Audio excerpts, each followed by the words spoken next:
Hello, everybody. I'm Tommy C. That right there is the beautiful and wonderful Batgirl. And obviously, especially for Americans, and I know that Locale Universe is very American-centrist. We do have our European fans. There was a tragedy in the United States that could have some serious implications for our country going forward. Even if that is not the case for you, I'm very doubtful. We tend to be, I consider myself an internet person, right? We're internet people, right? Of course. You gotta kind of be on the internet. Yeah, you know? A lot of you are internet people too. And more than likely, you witnessed a young man's murder yesterday. Whether you liked it or not, or believed it or not, like me, I thought very much I was looking at AI. And as somebody who was in the Army and part of the War on Terror, and somebody who's witnessed horrible, horrible shit just by the soldiers' hard drives when I was on there. That seemed to be the popular thing to do when I was there. And while it wasn't the worst thing that I've ever seen in my life, I can't say I wasn't a bit taken aback by it. I was interested to find that former CIA agent John Kirkconnell was also said it was one of the worst things he ever saw. I'm surprised by that because he's probably a bigger badass than I ever thought I could hope to be. The thing about this show is his high energy, big jokes, dick and fart jokes, and old Batgirl's BPD. Oh, yes. Can't forget about that. I don't feel comfortable telling you guys about her fucking dad that left her. I don't have that in me today. And I'm always about, I hype it up and what have you. But I always try to be as real as possible, other than like the toned up Tommy Seed persona. It's fundamentally me, just on crack and cocaine at the same time. Of course. I don't have that in me right now. And it just seems really inappropriate for me to speak out on it. To lecture you guys. One of the big things for me on Shot from the Point was exposing YouTubers that kind of think that they're everything to everyone. And me and Batgirl are not crisis counselors. We're not geopolitical experts. We're not domestic terror experts. We're none of the above. We are simply exist to make you have a good time. And fortunately, because of the situation, because it feels so brutally inappropriate, we're not going to be able to do that for you today in the way that we normally do. Now, that's not to say that we're done and this is going to become a bum out fest going forward. We thought the best thing to possibly do is basically watch some really awesome YouTuber videos, specifically from Justin Whang, who's a YouTuber that I've got to know over the years, and he's made some of the more interesting, weird, fascinating, actually, videos. He's a YouTuber that I really admire.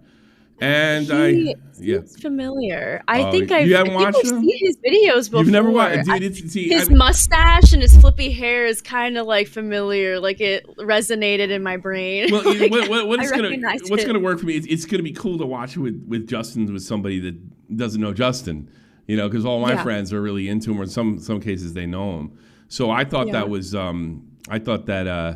so yes, no kill yourself song, no murder victims, none of that stuff. I have a dark sense of humor. There's no doubt about it, and I will continue to have a dark sense of humor. I don't think that's going away. I think it's part of my makeup. That Batgirl seems to like it, you are. And she's a little dark herself, but there's no light here. And the reason I have a dark sense of humor is to, honestly, I think laughing at the darker things in life sheds light. I really do believe that. I'm not just virtue signaling or saying anything along those lines. I'm not.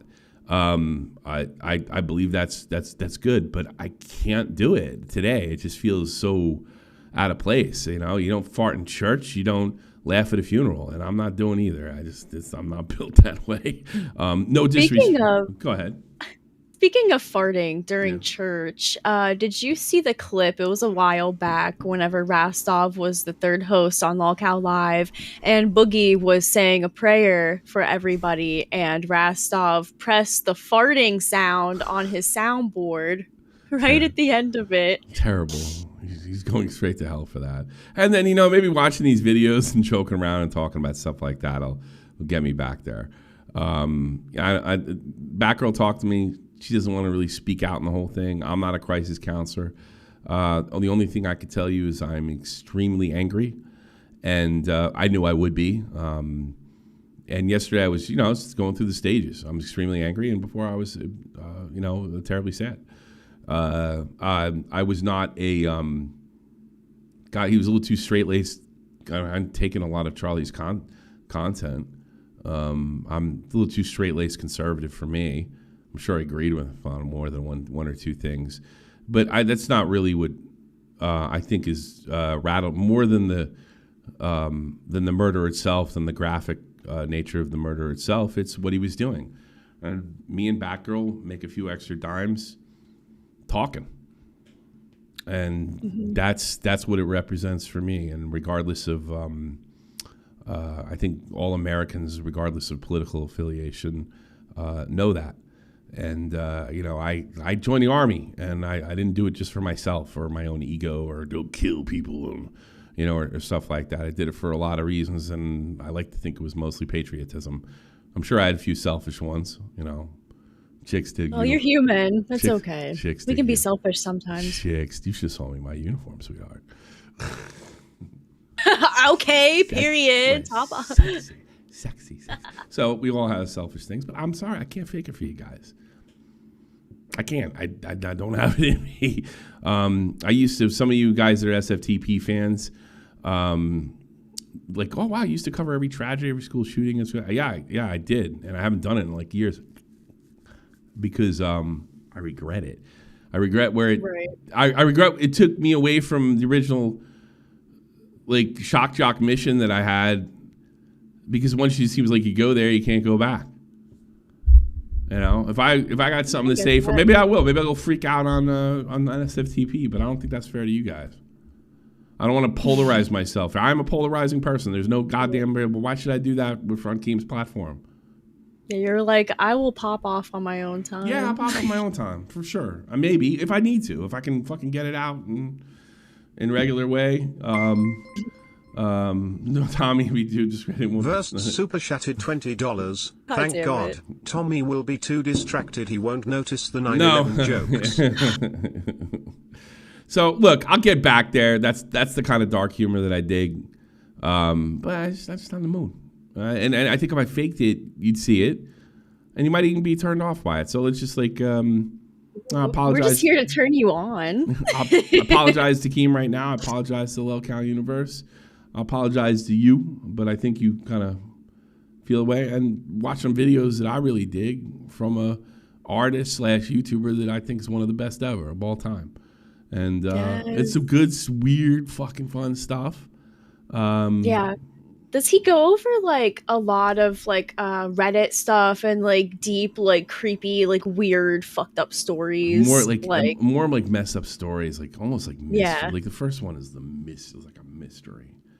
Ooh, okay. I love stuff like this. Yeah, it's really cool. It's like a mystery. You know what's cool? It's cool for me because I'd heard about this mystery in the 80s. So we'll go over that. And we got a few other ones and stuff like that. Okay. So we'd be honored if you sat and watched it with us and what have you. And I can promise you, I'll be back.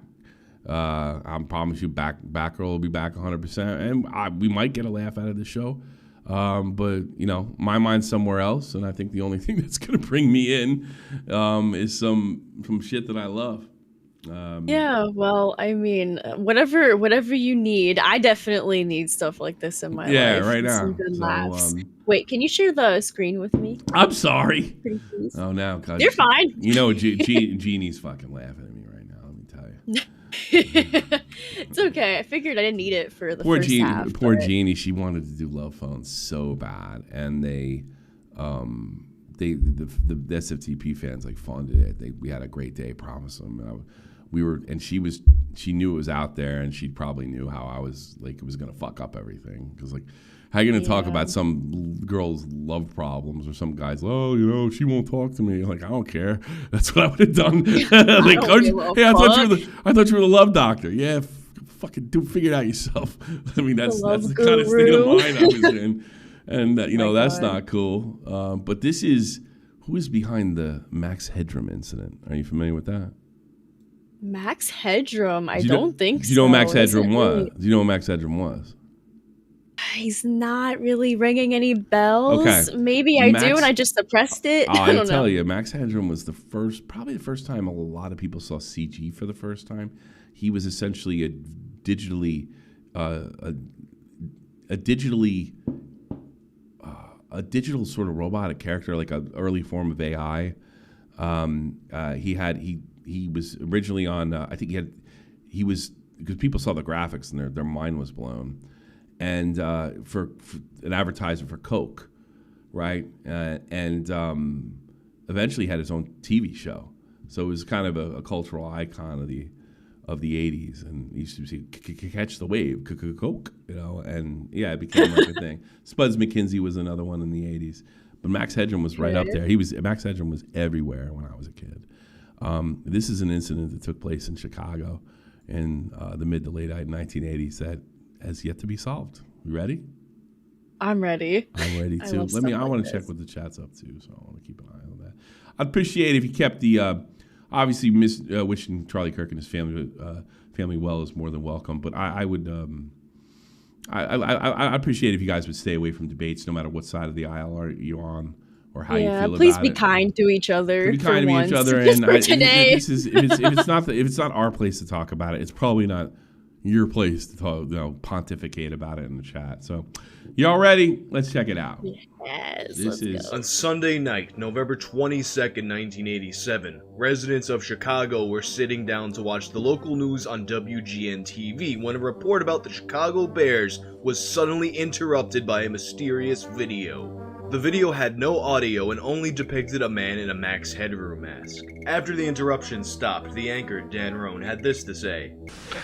Well, if you're wondering what's happened, so am I. Max Headroom, as I'm assuming some of you don't know. That's the real Max Headroom, right? And he was like, I feel like I have I'm sure you seen have. that It was like before. probably in a movie somewhere. Yeah, somewhere in a movie. He was like an advertiser for Coke, but he was like digitally produced or sometime. It's rarely. So I mean, I'm sure like top of the line computers, because let me tell you, the '87. I mean, I'm talking like those 8-bit, 16-bit games in the arcade. Yeah, I mean, we're talking that shit was kicking. Yeah, it was pretty wild.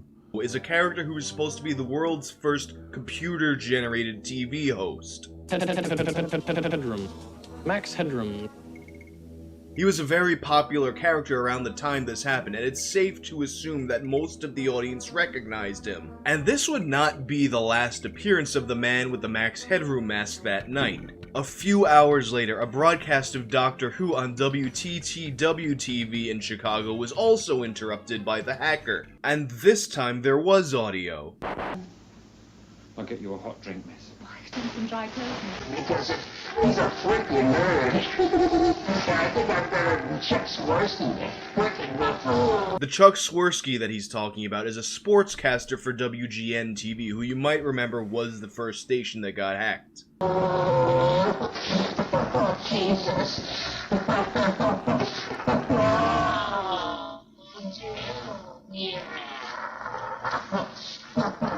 That's the way. At the time of this hack, the real Max Headroom was the spokesperson for the new Coke. Catch the wave. Coke.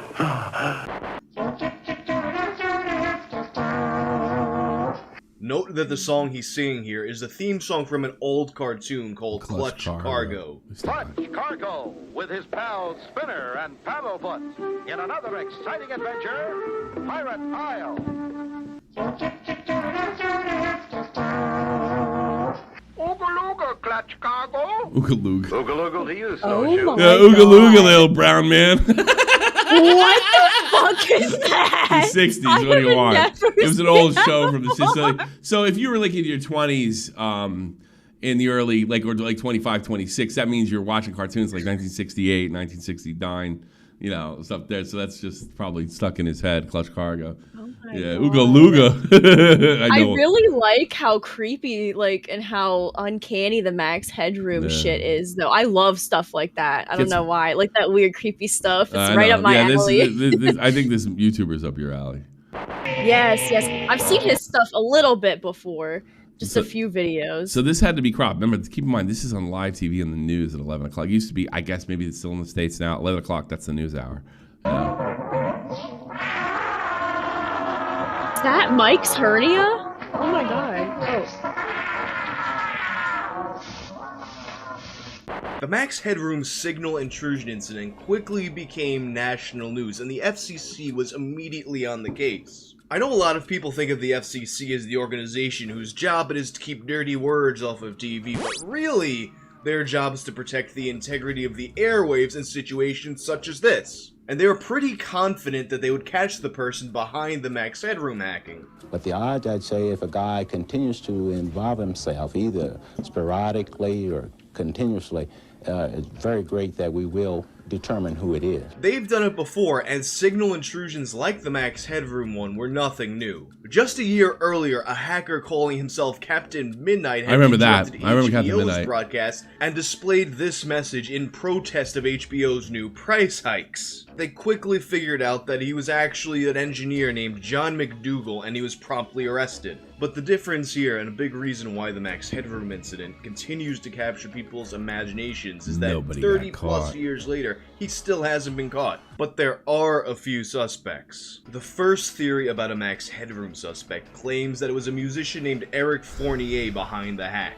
The primary piece of evidence that people use to tie these two together are the aesthetic similarities between the Max Headroom video and a video series created by Eric. This series stars a character called Shay St. John, and he has some standalone movies to it as well. Yes, I've seen that shit. I've seen that shit before. That creepy fucking what is Shay the name John? did he just say?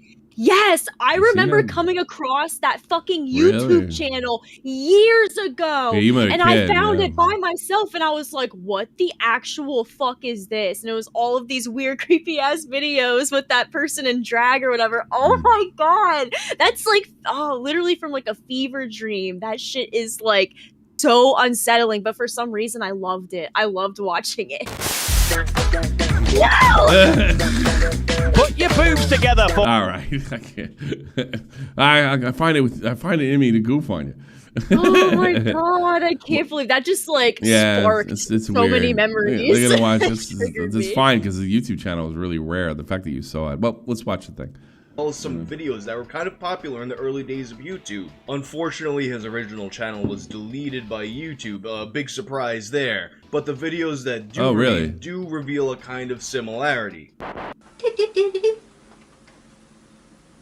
Susie, yes, for Cat, if she does Ron John tell me the drip drop diet that I'm doing down in Hollywood. 2 drops for 2 pounds. Yeah, I'm doing the drip drop diet. 2 drops, 2 pounds. I think there's absolutely no similarity.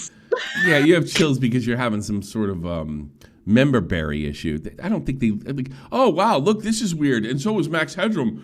There must be. I'm not jumping on.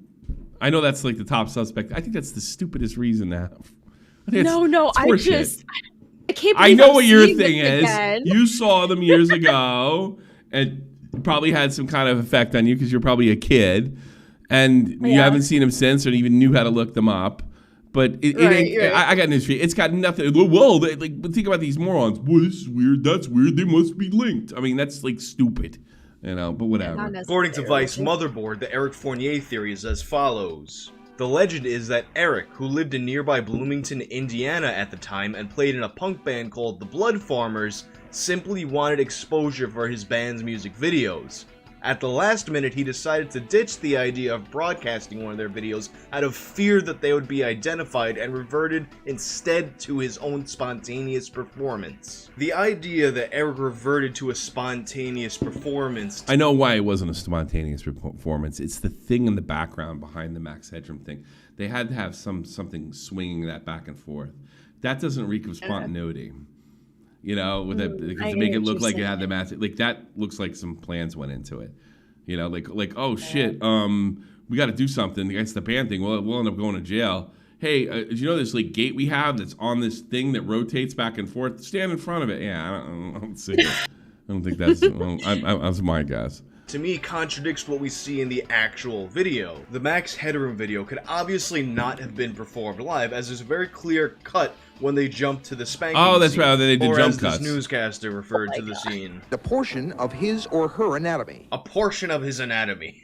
I'm so glad TV's dying. Another piece of evidence contradicting this theory is that one of Eric's former bandmates said that none of them ever went to Chicago. They didn't have the technical knowledge required to pull this off, and even if they did, they didn't have any music videos to play at all. And unfortunately, Eric himself isn't able to deny this theory as he passed away in 2010, leaving behind the mystery and his creepy artwork. But the same year Eric passed away, another set of suspects emerged. In a Reddit post made in 2010, a user named B. Pogue claimed that he might know who did it. In this post, B. Pogue told the story of two brothers who he nicknamed J and K so as not to potentially reveal their identities to the FCC or anyone who might still want to prosecute. Oh God, the statute of limitation has to be over by now.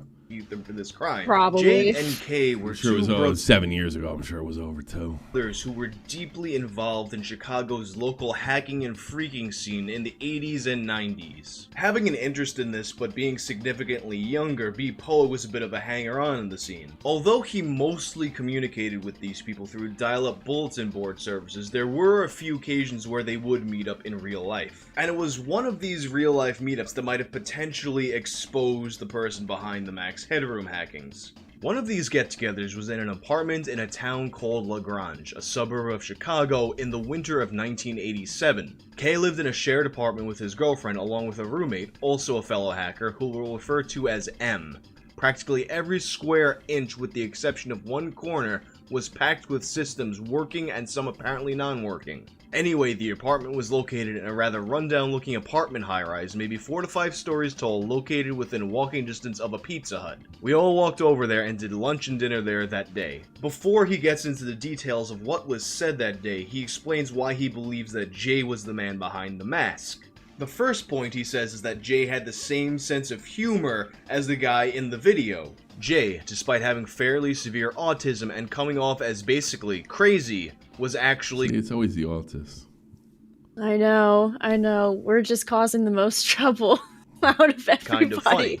His sense of humor was sort of disturbing, sort of sexually deviant in nature. Although it's circumstantial, this is the first bit of evidence I have. The Max Headroom video features a guy who at one point holds up what appears to be a vibrator or a dildo, or as the reporter would say, the display of a marital aid. The end of the video marital aid. Oh my god, I have never heard that fucking term Marital before. aid. That is hilarious. Imagine going to like some counselor. Thanks, King Rat. Imagine going to like some counselor and it's like, yeah, we're having trouble in our marriage, and pulls out a fucking like 15-inch dildo, and he says, "Well, I have like a solution. some anal beads. I have a this was referred to as a marital aid. Yeah, but she's a bitch. How's this gonna help? It's a marital. You'll see. Just see. Just give it some time. Let it do its magic. Shows a woman dressed up like Annie Oakley swatting someone's bare ass with a fly swatter.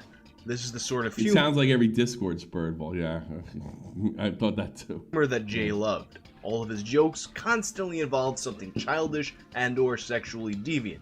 The video, for all intents and purposes, is a perfect reflection of Jay's sense of humor, scattered, nervous, and comically sexually deviant. But it wasn't just the sense of humor, it was also the speaking patterns that B. Pogue said resembled Jay's. Here's an example of a conversation he gave to demonstrate this. Hey Jay, how old are you anyway? Oh, do you know why I told you not to sit in the front seat? Why? Oh, in case you said something stupid. What do you mean? There's a surprise under the seat for people who say something stupid. Oh, if you say something stupid, huh? What TV shows do you watch? I don't really watch TV. Hey, I'm hungry. Ooh, I hope you don't say something stupid when I'm trying to illustrate it. I'd beat the shit out of that guy. It wouldn't last a minute. Here's that Jay often jumped around randomly back and forth to different subjects when he talked. He never really kept a clear line of conversation. This brings us to the next bit of circumstantial evidence. If you watch the video, the person behind the mask jumps around in exactly the same way as Jay. The problem is, I never spoke with Jay for anything other than that ride home, but the way he spoke was in line with the type of verbal mannerisms of the guy in the mask. Where most people would say, in conversation, Jay said, oh, in various lengths. Oh, if he struggled to find something to say. Another small circumstantial piece of evidence was the Clutch Cargo connection. It's a minor point, but Clutch Cargo would have also been contemporaneous to Jay's childhood. Yeah, so if Jay's 25 then, in 1986, so, in 87, so in 77, he would have been 15, 60, 65. Yeah, he'd have been 10. Yeah, so he probably would have watched Clutch Cargo. Yeah, sure. Clutch Cargo was an early 60s so cartoon. creepy. Oh, early looking. 60s. Early 60s. So, yeah, it's perfect. Yeah. Only someone born Hey in there, Ooga Beluga man. How are you? Hello, Ooga Beluga. I mean, Jesus Christ. If I can do that nowadays, you got arrested. You know? 50s Right? would have been able to sing the theme song. If Jay was about 30 at the time, 1987, then this would make sense. But as B. Pogue said, this is all circumstantial evidence. The real smoking gun in this case was something a lot more substantial. Jay was at the party in the apartment that afternoon. I didn't talk with him directly. Me and the friend of mine that I was there with didn't really talk to anybody that day, but I did overhear what the others were talking about. They were referring to Jay planning to do something big over the weekend. I remember that word, big, because it piqued my curiosity as to what might be considered big by their standards. I later asked them collectively during the dinner we all had at Pizza Hut later that night what they were talking about earlier, what big was. And someone, probably Kay, told me to just watch Channel 11 later that night, as sort of an offhanded suggestion. I did happen to be watching Channel 11 later that night, having forgotten about the whole big conversation earlier that day. I saw it, but I didn't put two and two together at the time. So putting all this together, B. Pogue said that it was his belief that Jay was Max Headroom, Kay was the cameraman, and Kay's girlfriend was the girl with the fly swatter. 3 years later, another Redditor named Animosity came forward to corroborate some of the details of B. Pogue's story. So do you think those two brothers did it? The TLDR version is yes, I do. Here's the long version. In 1987, I was 16 and D-Dial BBS were coming to a slow close. These guys were part of the local BBS D-Dial scene, which is how I knew them. For those who don't know, I don't know about D-Dial. I'm not familiar with that. But I know what a BBS is. What you used to have, in the old days, not an Ethernet card, you had a modem. And you took the modem and you put it in your telephone line, right? And the telephone line would connect to another computer server, and there would be a bulletin board service. It's probably the first time I saw your thread. Your threads nowadays are very similar to what a bulletin board. Like if you go to 4chan, that's kind of what a bulletin board service would be. But you really didn't always interact with it via mouse either. That was something that Prodigy would have if you actually got on the internet or something like that. So yeah, you get and back then, God, I think 87. I don't think they had 56K dial-up then, because that's the actual max that copper can go for telephone. So they were probably, these guys were probably computer-wise pretty sophisticated for 1987, because we were on BBS. What's that? Glammy said in the chat, "I know what a BBL is, not so much a BBS." Oh my god. Oh, I love Glammy. Is that she's salty? A gem. Is that salty Glammy? Salty Glammy? What? All right. Who is was that? kind of interested in their roomie as a potential hookup and drove to the apartment a time or two to hang out. I remember seeing heavy-duty AV equipment there, but I had no idea what it was used for, and no one was interested in enlightening me. After the broadcast was broken into, word was going around the D-Dial scene about who did it. Fingers were being pointed at the guys living in the apartment. Of course it was all denied because of the deep shit they got themselves into, and no one ratted anyone out. So that's shocking. That's the most shocking thing about that nobody ratted each other out. I am shocked and appalled. It really seemed like B. Pogue was onto something, and other locals of Chicago who were familiar with the scene agreed with him. But in October of 2015, B. Pogue came with yet another update that twisted the story in another direction. In the time since his last update, B. Pogue had become acquainted with Rick Klein, who was the curator of the Museum of Classic Chicago Television. Together, they came in contact with people close to the situation who were able to shine new light on it. Several weeks ago, Rick and I had the luxury of meeting and speaking with several engineers and technicians who were actively working for WBBM, WTTW, WGN, and other companies in the Chicago broadcasting community at the time. They yielded a wealth of very detailed information, including specifics about what kind of locations, gear, physical access, and more importantly, what sort of station-specific knowledge would have been necessary in order to pull off the intrusions themselves. This was the kind of heavy engineering perspective knowledge that we had only had bits and pieces to work with before and had been trying to obtain for some time and with great difficulty. After the last round of interviews and having looked at the resulting evidence pile in total, Rick and I have concluded that the possibility of this having been an outside job is basically zero. To make a long story short, all the things which needed to have been possessed by an outside amateur or amateurs, no matter how talented, simply did not exist in the wild in 1987. This, and other information we are never able to corroborate, is what allows us to free J and K as suspects with full confidence. If the information they gained is true and J and K can't possibly be the suspects, this means that those guys would be in their late 50s, early 60s now. I mean, assuming they're both alive. Why would they just come out with it? This thing got 3.5 million views, and there's been several videos made on it since. Why wouldn't Jay? It's like, guy was J or K. They didn't come out. I always find that a little bizarre. I mean, it's not like they would get in trouble now if they fucking came out about it. Yeah. So why not just like own it and like, you know, unless take pride in it and be like, yeah, that was me. You best believe. Let somebody tell them no matter what, don't come out with it. You know? Oh yeah, if they made like a pact or something, you know. No, a warning from law, like somebody doing warning. A warning like from law enforcement. Don't come out. They're gonna find a way to charge you. But their statute of limitations is gone. They'll find a way. They'll get you on something else.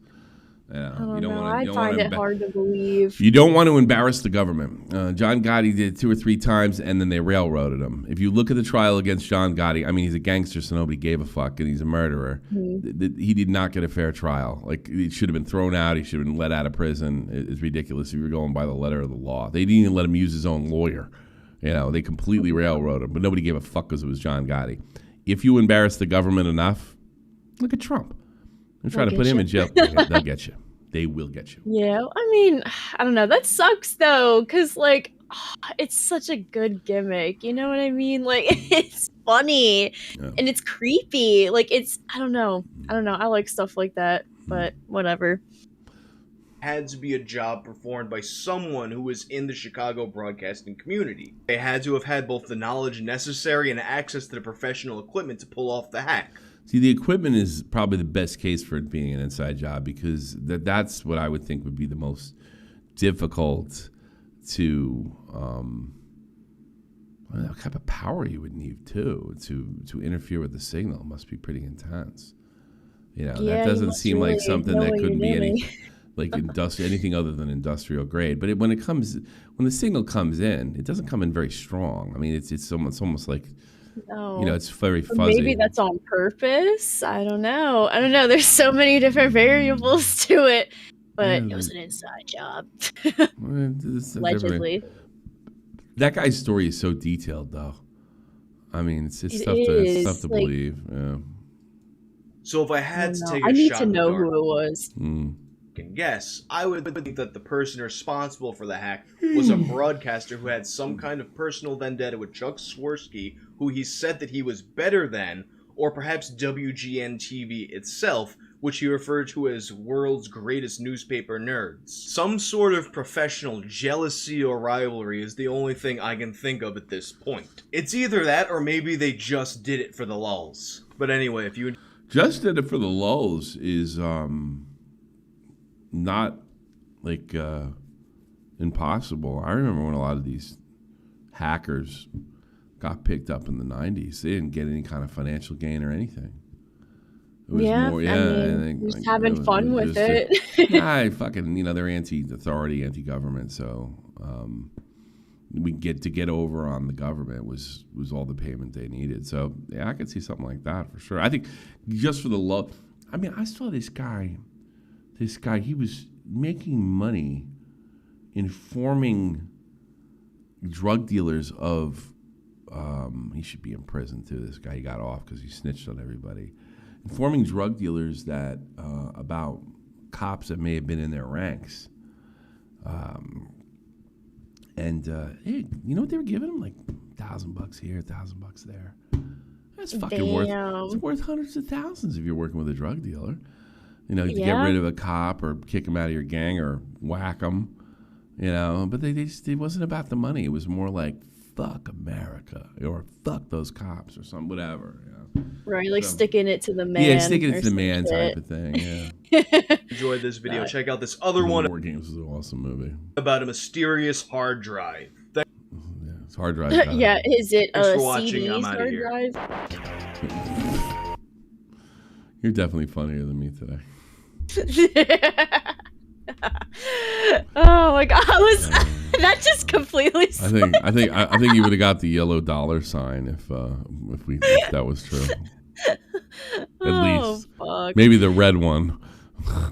No, but it seemed like those guys that were like the hackers, the guys that were interfering, it seemed like they were having a lot of fun with it. You know, they were smacking the one guy's ass. I thought it was a stomach at first, so I was like, is that Mike's hernia? Like, is that him? I've actually never seen the mystery hard drive. In August of 2011, Reddit was introduced to what, in my opinion, would go down as its greatest mystery of all time. A partially deconstructed computer hard drive sewn into a secret compartment in a laptop bag purchased from eBay. Why would somebody go through such great lengths to conceal the contents of a hard drive? What could it possibly contain? Government secrets? Evidence of a crime? Illegal pornography? Let's be serious, it's probably some kind of weird sex stuff. Regardless, it's also a fact of life that on Reddit... Yeah, you're like, alright, it's sex stuff. It's sex stuff. Most of the time it is. How do you know? Well, like a bunch of these stories that come out, you know what I mean? Like the whole joke of like, oh, you gotta check his hard drives, you know, because he might be a creep. Like, you know what I mean? I thought you were a nice girl, a nice young lady. Why are you always like thinking of dirty sex stuff? What's the matter with you? Well, my head's in the gutter a lot, you know. It comes with being on the internet a lot. It's just, you know, it's the nature of it. Yeah, well, your hard drive looking at, sister. What's the matter with you? There's a lot wrong with me. I don't think you're as fucked up as you think you are. You know that? I don't know. I think you use that as not as a shield. I think that's the wrong word, but no. I think you don't know what the inside of my brain is. Yeah, I think like you've done. I think. Well, I'm sure that's fucking a party, but like a hamster wheel. I don't think you're as dopey as you think you are. I think people have been telling you you're dopey your whole life, so you're like, fuck it, I'll be dopey. That's what I think. What, dopey? You mean like, what is it? Like, play stupid? Well, no, I wouldn't say that. Like, if you do anything that is sort of questionable, you kind of revert to like, yeah, I'm fucked. Oh yeah, okay. Because I think it's funny, and like, I mean, part of it's true. I don't think ditzy. I don't think she's ditzy. I don't think she's ditzy. She's very agreeable. That's what the real Batgirl's like. I don't know. You know, I have this idea, and I'm like, oh no, fuck it, we're not doing it. Okay. She's a little too agreeable. Yeah. No, my heart may be crushed, but I'll be if you think it's best, I'll be like, all right. Yeah. Well, that's the thing I'm worried about. You've been in this longer than I have. You know. Yeah, but you gotta fight back a little bit, I guess. I'm not saying be a bitch. I'll fight back if I think it's worth it. You sure? Yeah. Be quiet. See? What's the matter with you? You're not talking. Yeah, exactly. I thought you were gonna play the massage. I was doing a test. I was to be honest. I'll fight back. Be quiet. Okay. I thought you were gonna play the misogyny minute. That's the fucking point through it, exactly. I was waiting for the clip to come up. Let me tell you something. Let me tell you something, sister. I got one gift. I am not that fucking smart. I have never been that good at any of the jobs I've had. I was okay in the Army, all right? One thing I know in this life and had no training other than my dad and life experience, I know people. That is my motherfucking bag. You know? Well, I mean, you did a good reading of the lol cows your first day here. Some of that was bullshit too. I was just like kind of winging it. Like, you know what got me? Well, I mean, it was Zay. Zay was like, you know, you really did a good job with me. I was like, I fucking made it up. I don't know what you're talking about. You know? That just proves how good you are at doing it. Though. I guess. I was like just a cold. Do it even when you're fucking around. Maybe just do a psychic thing and start telling people on here. Like, we'll pull a Twiggy and start telling people I have psychic abilities. I bet they buy it. You know? Oh my God! Oh, geez, yeah. thanks, Picklington. Thanks so much. Was Tina doing something like that Picklington last super chatted night? $27.06. The world is a scary place right now, but we can all take solace in Crystal Palace's FA Cup and Community Shield win. Praying gesture emoji. Praying gesture emoji. Get over it. Praying gesture emoji. Did you hear Crystal Palace won the FA Cup? Did you hear? Did you know? Breaking news. How you didn't Picklington? You didn't even talk about it that much. Picklington is one of my older fans, like original baited era. Like you didn't even talk about it that much. I think I talked about it more than you did. Now he's talking, just reminding me every day that Crystal. I was rooting for them. I'm not like a Crystal Palace enemy. I was like, great, they won. He'll be here every day I was like, to it's like remind you. It's like one of those teams. Like, yeah, I'm glad the smaller team won. I'm like, fuck. Now I think I'm gonna hate them eventually. You know, yeah, it's getting turn old. into that. I don't know. I'm still laughing. Shut up, Vault. What do you know? Master of comedy. Livers. Time and time again, a person just comes to Reddit with some kind of mystery that would captivate the entire community, only to We should make that a short. What? The mystery? No, you telling you to shut up. Dash. You be quiet. You just said it. Ever finding And out that's what the it. truth was. But this time it seemed like things were a little bit different. The carrot of finding the truth would be dangled over Reddit's heads for a period of what's approximately 6 years. And in these 6 years, it seemed like perhaps we might actually find out what was on that hard drive. So what really did become of this mystery? Let's find out in the new episode of Tales from the Internet. It's expensive. Reddit was that's what websites look like in like GeoCities in like in 98, 99. Was first introduced to the mystery hard drive in a post. I think he's finally hit 40. And he's not like, I don't think Justin's that much younger than me. Oh, yeah? I interviewed him once and he says, oh, you're not that much. I was a little over 40 at the time. And he's like, you're not that much older than me. Because he's like, you have a lot of contemporary stuff. He's also a new metal guy, which is totally my era. Deftones, Limp Bizkit, okay, yes, Korn. I love. So he's a little. I stuff. think he was in high school when I was in my like early to mid 20s. That's what I think. I love the mustache. I like when people do that, like the guys, they like twist them on the sides and twist them up. I've always like wondered this. You think he gets a lot of pussy? I mean, well, all right. It looks like he takes care of himself. He's got long hair, facial hair. He has a rock tattoos. band. This is not the only place he makes money. He's an actor. He's been in the Batman show.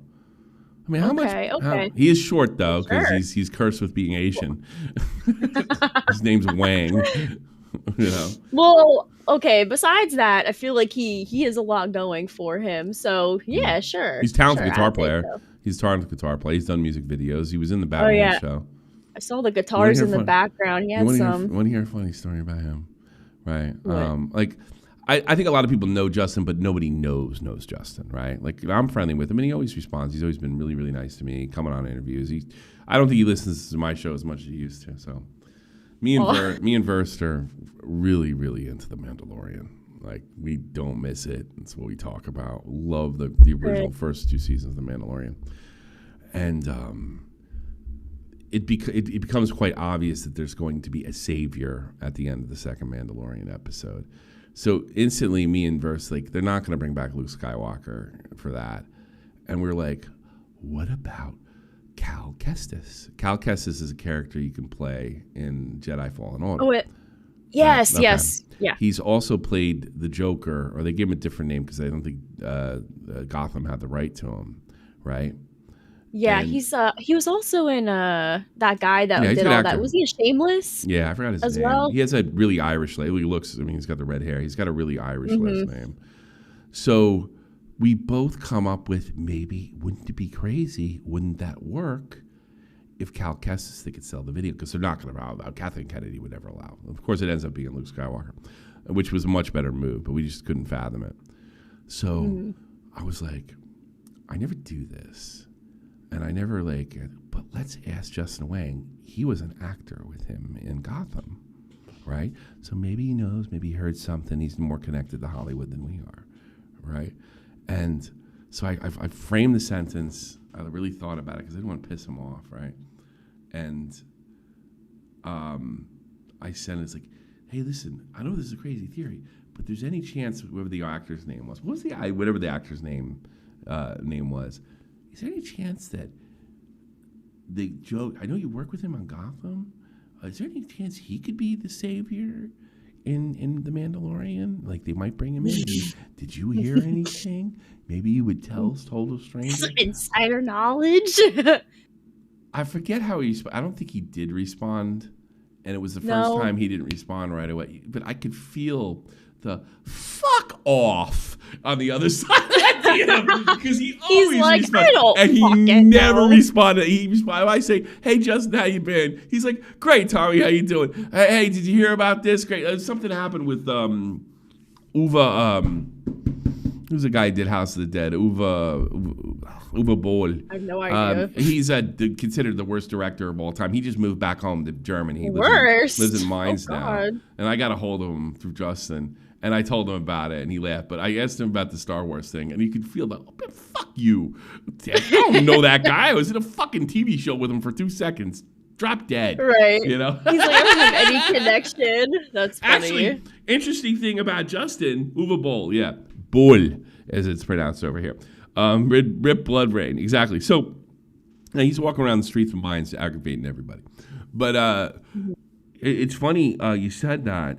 I found out that he was in a show when I interviewed the first time on SFTP. And I said, so you were in a Batman show? I'd never watched Gotham. I didn't start watching until after I met him. I didn't watch it either. And I said, you know what? You look like one of the Joker's lackeys or henchmen. And he's like, funny you say that. That's exactly what I was. He's like, surprise, that is me. So I know people. What can I tell you? Nice. There we go. What's on this hard drive? Post entitled, well, good thing it's not Destiny's hard drive. I found a mysterious hard drive sewn into a bag. How can I find out what's on it? It was posted to Ask Reddit by a user named SecretHDD on April 10th, 2000. I don't know. That's fucking annoying, that logo. I think we should move it. What logo? Oh, the one up top. But I think we should have it on there because, yes, we should. That's what I'll put it. My mother purchased a laptop from a woman on eBay.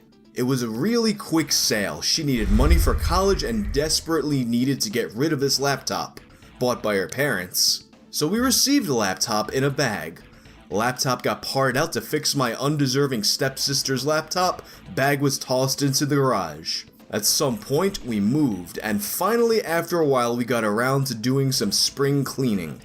Like all great memories, I'm not entirely sure how this started. I just know that we were cleaning and we found the bag. My mom was emptying out the pockets, but despite the fact that all the pockets were empty, the bag still felt like it contained something. So she digs some more. No mystery pockets. Aggravated, she finally grabs a knife and tears open the bag. Sewn into the bag, totally indistinguishable from the rest, is this hard drive. Excuse me. I started asking around and we determined, I'm in no way hardware savvy, that it's an older model IBM hard drive, and to add to the mystery, the bottom section of the hard drive was removed. So I'm reaching out to you, Reddit. What could be on Verse just wrote me, he's got to move the logo. On this hard drive that someone needed to remove a portion of it and sew it into a bag? And after some people asked about it, the original poster added some pictures of the hard drive and a close-up of the label. Of course, people started speculating wildly about what could possibly be on this thing. Maybe we could sell Justin Wang's t-shirt, like he's wearing Local Cafe t-shirt, and just like, hey, look, Justin Wang wears Local Live Cafe t-shirts. Why don't you? He's kind of serving like Moist Critical vibes here with the shirt and the long hair. He looks like a little bit like Charlie here. I always thought is Charlie like I always thought that he might be Polynesian or like a Hawaiian native. What's his ethnicity, Charlie's, or is he just regular white? No idea, actually. I always thought he's Wang's half Chinese and half Caucasian. At least that's what he told me. Yeah. For all I know, he would have been a much better David Carradine than Gabe Carradine. I don't think he knows Kung Fu, though, which is very unfortunate. You can always learn. Wang is way better. Yeah, I agree. I don't hate Moy. You don't want to say anything bad about Charlie, man. He get fucked up. And he wouldn't even do anything. No, I like Charlie's I always thought Charlie was Polynesian, and when I say like a native Hawaiian or something like that. Yeah, I could see Charlie that. is Mongolian. He's not Mongolian. There's no way, bro. But I saw his dad. There's His dad no looked way. pretty Caucasian. Charlie's the Florida man, for real. Yeah, he's Florida. Hey guys, I don't know. I want to talk to you today about this weird guy, long hair. Says I'm Polynesian. I don't know. He's what is the term for it? What is like Hawaiian racially ambiguous? Is that the term for it? Like you can't really tell like what people say I'm racially ambiguous, but I just want to let you know that my name's Charlie O'Reilly. Top of the morning to you. Most of them saying it's probably some kind of child porn, you're going to get arrested. It also contained comments stating what we all know, that on a Reddit, the original post... I would like to do something with, hey Charlie, what is your ethnicity? I am interested. And then just go, meow. Meow, Charlie. What a wild ride. Meow. Meow. Yeah. Sure, never. You're not supposed to ask Asians your ethnicity if you're white. I think it's okay if you're Asian, though. Delivers. If only you knew 6 years ago, Blaze. What, do we all look the same? No, I was just like, I asked my buddy if he's half German. What the fuck's wrong with asking you that? Shut up. Master, if only you knew. Others, however, came with suggestions as to how Secret HDD could actually recover the contents of the hard drive and find out. In particular, a user by the name KD5VMO gave step-by-step KD5VMO. Sounds like a fucking password for a porn site. Robot. I know. What? instructions on how to recover a hard drive in this situation. Well, my favorite porn star is Katie Holmes. Oh. The first step of these instructions included purchasing an identical hard drive, something that can be a bit hard to find, but it's necessary to do this. And after that post made its way to the top, Secret HDD responded with an update that gave people a lot of hope that we might actually, for once, get to the bottom of a mystery. Okay, I've purchased this hard drive. Stay tuned in several days, and I'll let everybody know what came of this. But then shut up, Bert. I don't care. And several more days came and went, and then several more days came and went, and we finally kind of got around to accepting that. I guess this is yet another one for the pile, another mystery that will forever go unsolved. But then 6 months later, something interesting happened. 6 months later, in October of 2011, Secret HDD posted a follow-up. Secret HDD here, update inside. And in this update, he talks about how surprised he is that Reddit... Get your Justin Wang local cafe teacher today. Stayed... Yeah, yes, we need that in the merch store. Go fuck yourself, Mom. Yeah, just stop everything to take the... Oh, what do you want? What do you want from me? Oh, wait a minute. Oh, no, this is important. All right, Vault, good work. Do you want to know? Oh, Justin? It is. Yeah, no, this is important. This is related to what you're talking about. This is very much related. Hold on. Okay, I have to see this. Check your DM. Like, fuck you, Vault. Like, no, it's actually important. No, this is super the entire important. History of me being in school, I was always asked by my classmates and professors if I was Asian or. I don't think he looks Asian. I just don't. The fuck is he? I don't know. How old is this? 6 years ago. I think you feel like he's gained weight since then. Part Asian. I mean, good weight. A little bit. Yeah, good weight. Yeah, good weight, not bad weight. Came on the internet he's like and showed bulking my face. I can imagine him watching this and go, "That fat fuck Tommy. See, I remember when he was actually skinny, and he's sitting there calling me fat." It's so weird seeing him with short hair again. Oh my god. Or did he tuck his hair? I'm so used to him with his long hair. I'm pretty sure it was short here.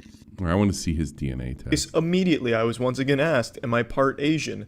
And the answer I always gave is no. Because, you know, my parents aren't, their parents aren't, and they don't really know the history. You have dead black eyes and I'm sorry, your eyes give it away. Our family or anything. For all my family knows about our past, we could very well be descendants of a celestial race that crash landed on Earth in Roswell, New Mexico, that once communicated by clapping their... What do you got, Fresh Brewski? Fresh Brewski super chatted $19.99. Good job, Vault.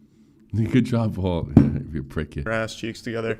No one in my family knows our history, and I thought, you know what, fuck it, let's take a DNA test. So I did a 23andMe to once and for all figure out, am I part Asian?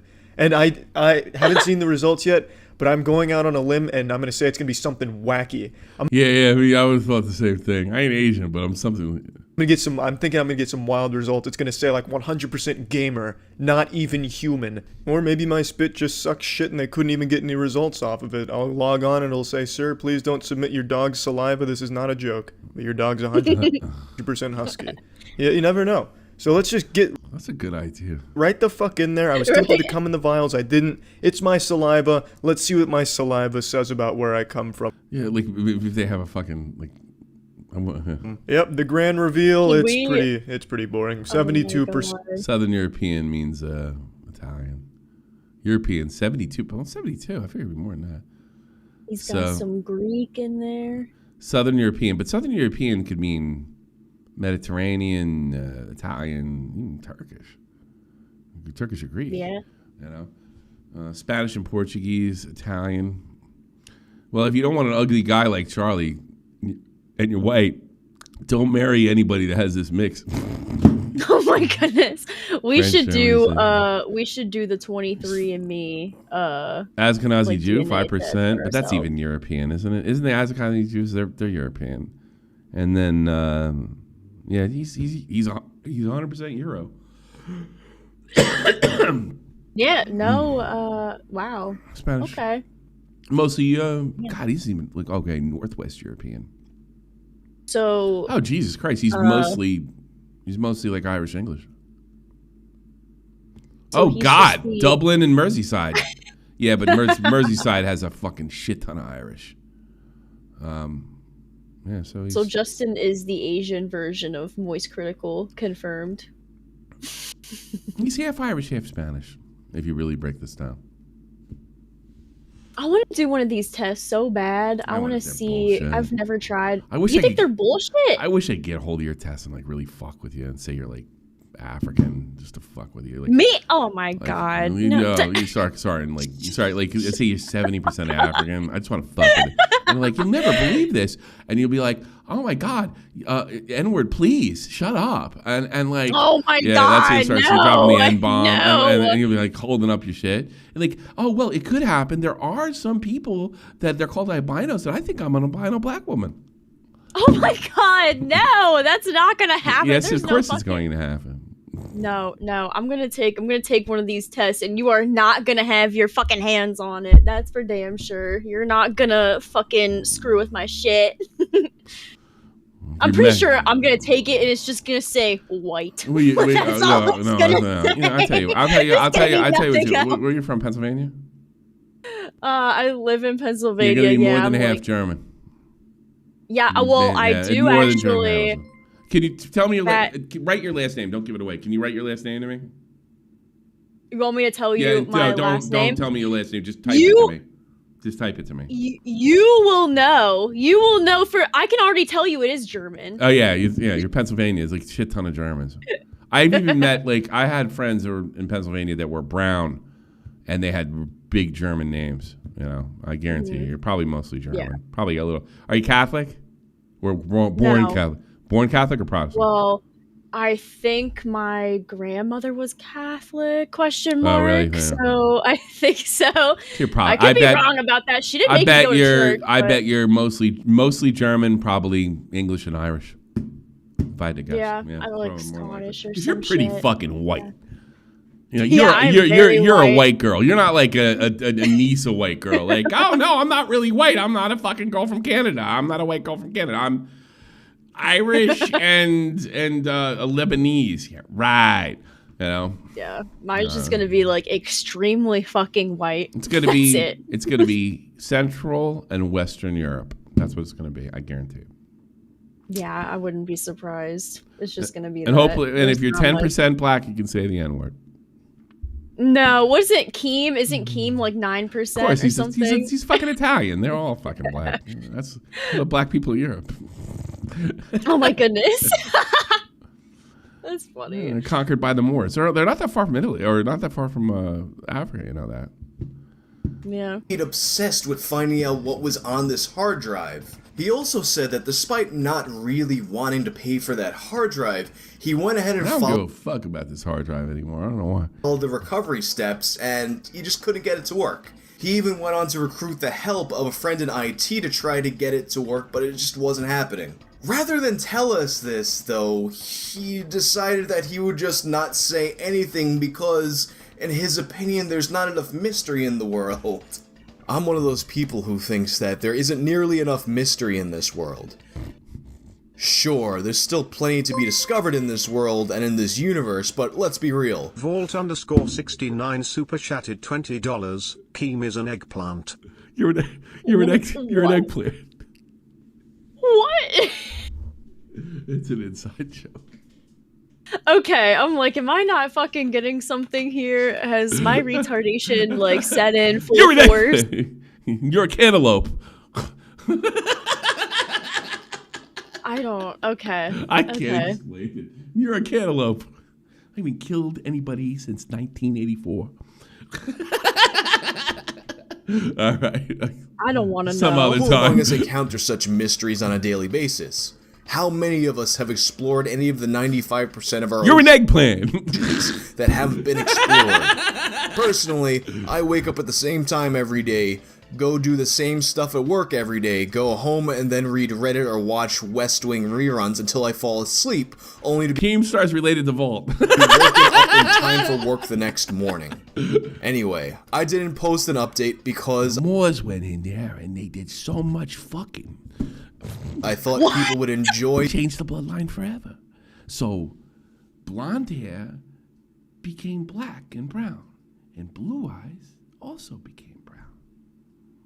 The ongoing mystery. Was he a troll? Did the FBI show up? Maybe there was nothing at all, but he's letting us have our fun. You're an eggplant. Turns out that I was wrong. I kind of get what he was saying, but I cannot fathom a person thinking that. I'm sorry. You ever see? All right, I gotta let you know. I feel like I'm being a jerk. Well. What is going on? All right, I am so being. All right, I'm being a jerk. I'm being a jerk. I'm sorry. I'm being a jerk. I'm not gonna be a jerk. Do you ever see the movie True Romance? I'm being an asshole. All right. You ever see the movie True Romance? No, I have then not. You don't deserve to know. You're an eggplant. Everyone would just be happy to watch it now. Fucking no. I thought I was adding mystery. You don't know. Together, Paul. Women don't know. Seriously am sorry. But although this person was very apologetic, they also realized that this is a mystery that it can't end like that. So they offered to allow a person who pays. Actually, what he says is, "You're part eggplant." For shipping. All right. To try. I'll send it to you. I'll send it to you. All right, I'll watch it. Recover I watched it once on stream and I got a fucking strike or something. So themselves. And now, of course, this being Reddit, which at least 6 years ago tended to have a more technologically literate than average user base, many people came and offered their services, but one man rose to the top, who seemed to. I hate this video. Fuck it. I don't care what's in it. Let's watch Glass Joe. Like, I don't even want to know what's in this fucking hard drive. I don't know. It's probably nothing, and that's the joke. Yay! Yay! Do you like Mike Tyson's Punch Out? Yes, I remember playing this on the first console that I ever had, the NES. Along with Tetris and Kirby's Adventure. Kirby's Adventure was my favorite game, though. I have no damn life. I have no damn life. That's what I used to think. The OG Zelda. I have no life. Dun. Glass Joe is tied with Gabby J. Yay! For the most prolific career in the entire Punch-Out series, sharing a record of 99 losses and 1 win. A few weeks ago, It's funny, they make Glass Joe French. Like even the Japanese think the French are pussies. You were asking me if I could make a video about Glass Joe's 1 From win. Paris, France, I'm sorry, Glass I didn't Joe. save the comment and now it's lost in the mishmash of all the other comments on my other videos, but you remember who you are. And this was something that I had never really thought about. In Punch-Out, the records were always something that I always just kind of glossed over. Gives a fuck. But if you really think about it, there has never been a bigger bum in the history of boxing than Glass Joe. You know, he's the guy they put in Punch-Out so that an absolute beginner can get used to playing the game. You have to really, really try to lose to Glass Joe. Or, you know, be one of these kids. He's gassed. Dodge the right way. These guys, Mike Tyson. what the fuck? My How do you lose to God. Glass I Joe? can be Glass. I can be Glass Joe. Oh, okay. Oh my god, it's a great game. Greatest of all time. The point is, for Glass Joe to even have a single victory, there have to be some really exceptional circumstances. It's clear that Nintendo put that win in there for a reason, but who is it against? What seems like the obvious answer at first would be the win is probably against Gabby J. Yay! I don't want to play this shit again. A great game. I can play in my arcade. Let's read about it. Born in Paris, Lucky. Gabby J originally was a waiter at a small cafe near the Eiffel Tower. However, one day, something snapped, and he felt the need to become a professional boxer. After graduating from This is very common for French people. the Glass Joe Boxing School, by KOing Glass Joe, his one win, he entered the professional circuit. So Glass Joe is so bad that he even got beaten by Gabby J. And that's not to say that Glass Joe couldn't have possibly gotten his win back, but it just doesn't seem that likely. Another theory about Glass Joe's single victory comes from the old Nintendo comics made by Valiant. In 1990 and 1991, Valiant Comics produced a series called Nintendo Comic System. In this series, there were 4 flagship titles: Super Mario, The Legend of Zelda, Game Boy, and Captain N the Game Master. In these books, Captain N sucked. What a pussy. What is that? I've literally never heard of that. Girls don't read comic books. Well, comics, like, I like the artwork and everything, but it was never really my thing to read through them. Because you probably had a life. You're doing cool shit, like fucking... Well, no, I was playing video games and shit. You're doing drugs and going dancing. That too. Yeah, I can't forget about that. I did have, my party phase, where my life was kind of on a downward spiral. But yeah, but it was a great time though. Oh, it was so. I know. I love when people do that because I'm the same way. Like I used to drink up and had this terrible time. I think it's the best time of my life. Versus Super Chat at $20. How much to feature Ron Jeremy on Cafe? I think you have a contact with him. Oh my god. I'll go fuck off first. They would have stories between the main stories featuring other Nintendo games. And one of these issues featured a Punch-Out comic entitled The First Fight. This comic tells the story of how Little Mac came to meet Doc Lewis. After suffering Captain N's Turkey Tom's favorite hero, I did not know that. what appears to be yet another loss, Little Mac gets told off by a promoter who tells him that he should just give up boxing. Give up, Mac. Retire. You're just a loser from the Bronx. You weren't born to be a fighter. Are you fucking stupid? You're not fucking 5 feet tall. I'm sorry, part of the problem. Doc Lewis interrupts this conversation. Hey now. Lems, hey what now. are you Don't doing shit on, here? Don't shit on us small people now. Lems, what are you doing here? Don't listen to this 2-bit motherfucker. I mean, bit promoter. Kid, you got hot. You got good. Start training. I make a comeback. Oh my goodness. And takes Little Mac under his wing. What makes this comic relevant to the mystery of who Glass Joe beat is that if we look at this panel, we see a boxer who very much looks to be Glass Joe knocking out Little Mac. Yeah. And we get an even better look on the next page when Mac gets his comeuppance. And that'd justify the promoter's reaction in this comic. If you're so bad that you get beaten by Glass Joe, giving him his first and only win, you're not cut out for this. But the thing about this is, like many of the Valiant comics, this story contradicts the established canon of the game. Because according to the official story of Punch-Out, Little Mac hadn't even started boxing until he came to meet Doc Lewis and begin his training. And the 0-0 record that Little Mac starts the game with corroborates this fact. If there had ever been an encounter between Little Mac and Little Mac, you're my favorite white boy. Come here, let me squeeze your muscles. Glass Joe before the first Punch-Out game, it wasn't my ring name was Purple Aggie. sanctioned by the WVBA. But there's another suspect who could potentially have been the person who Glass Joe beat, and that's where the story gets kind of complicated. In an issue of the official Nintendo magazine, one of the programmers for Punch-Out stated that Glass Joe's single victory came from Nick Bruiser. Nick Bruiser, of course, being the final opponent in Super Punch-Out. Son of a bitch. And Glass Joe, of course, doesn't appear in Super Punch-Out, so now we have lore that's spanning across the entire Punch-Out series. And that should be enough to settle it, right? We've got a Nintendo insider telling us that that victory came when Glass Joe somehow defeated Nick Bruiser, but it's more complicated than that. You see, despite the claim by the programmer that Glass Joe had beaten Nick Bruiser and that's where his one victory came from, if we look at Nick Bruiser's record, he has no losses. So let's take a moment to figure out where this discrepancy could come from.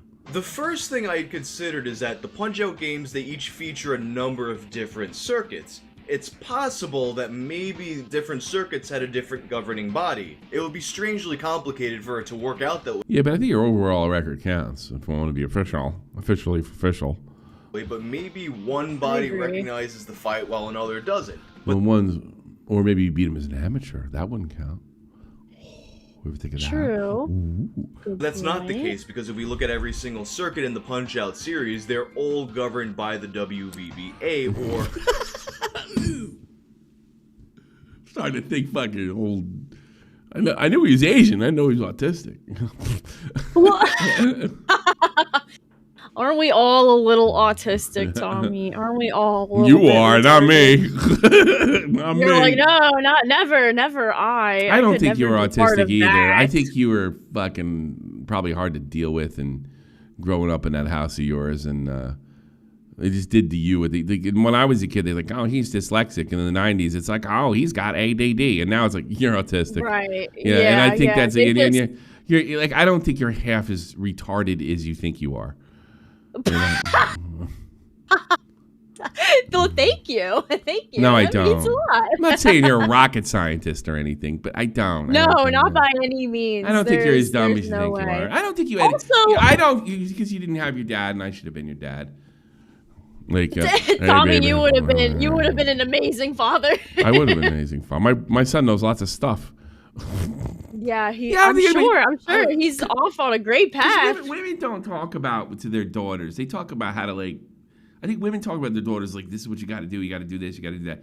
Guys talk about with their sons.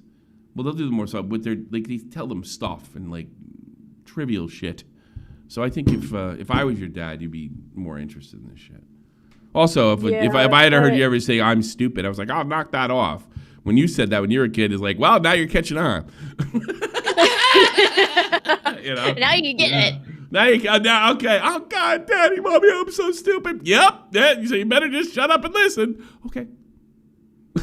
Jesus Christ. That'll make you. If people do that to you, you're not stupid. You ever hear what do you know what what was it called? I think it was called Alan. You know what Alcoholics Anonymous, right? Right? Yep. I think there's a branch off the AA called Al-Anon, right? Okay. These are people that have been raised by raging alcoholics. And whether they may in some cases I've heard don't even drink. But they're always behaving drunk. You know why? Versed super chatted $20. If you saw Tommy's homepage, you'd realize he's on the spectrum. No, I'm not. History, mobsters, crime, cats, and more cats. Denial is the first stage. The cat thing is history and crime, history and mobsters. That makes me autistic. It should be fucking. You know what it should be? It should be Sonic, porn. Cats and more cats. That would make me autistic, not history. What about World War II? Definitely Sonic. I think that's Sonic.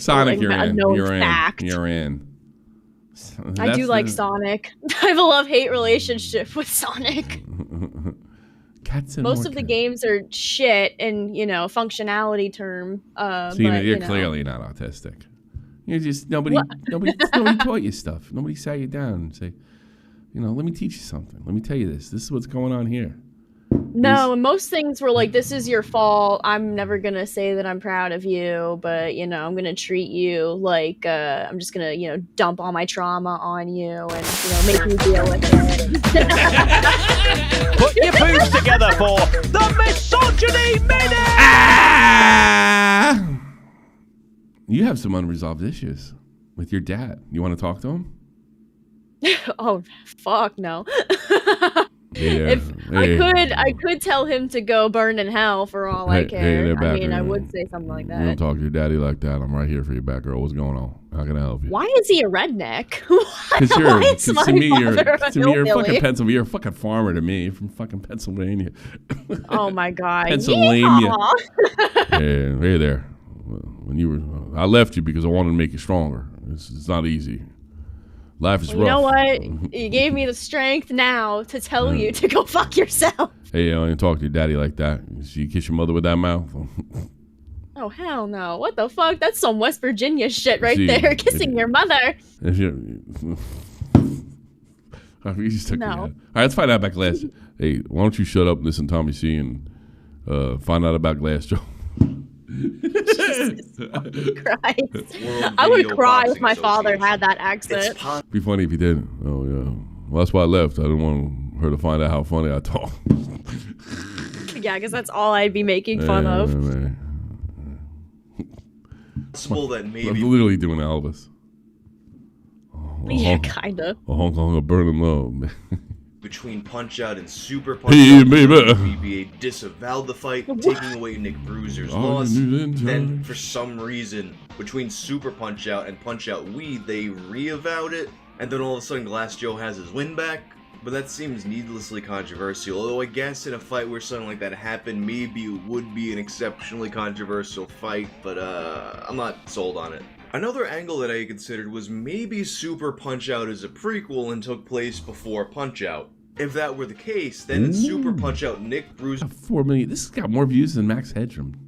Could have his flawless record, lose to Glass Joe after that game, and then Glass Joe has his win in time for Punch-Out. That could also explain why Nick Bruiser never appears in another Punch-Out game. You know, that's a disgrace. It would also explain why Little Mac isn't in Super Punch-Out, because he hadn't trained to box yet. And I know there's some debate over whether or not your character in Super Punch-Out... So you imagine training them to make this work. So it's Nick Bruiser, because I think... But maybe Super Punch-Out is a prequel to Mike Tyson's Punch-Out. Oh, that fits. It is Little Mac, but I think it's very clear that it's a different character. Even though there is some newer, at least in the English language stuff, some newer material that refers to him as Little Mac, it's clear that that wasn't intended. You can look at early screenshots of Super Punch-Out and see that originally it definitely was Little Mac, and then for some reason they changed the design. I always wondered that myself, why they got rid of Little Mac. That seems like it would be an odd choice to me, to make a character the same character despite deliberately making him look different. And then you have a developer for Punch-Out Wii who corroborates what I'm saying. We researched the entire series, and we realized that one of the main elements of the franchise was the story of Little Mac, and he doesn't appear in the Super Punch-Out universe. We think that the connection between him and Doc Lewis, Max Trainer, was the core reason that the NES game was better received than its sequel, Super Punch-Out. But now I went off on a little bit of a tangent, and the thing about that theory is it doesn't exactly add up for reasons I'm about to show you. Although I respect your species. As a rat, Batgirl, I respect your species. Though I have wing envy. Do you like my new bat? I got him from the dollar store. He looks a little retarded, though. He looks a little special. I don't know.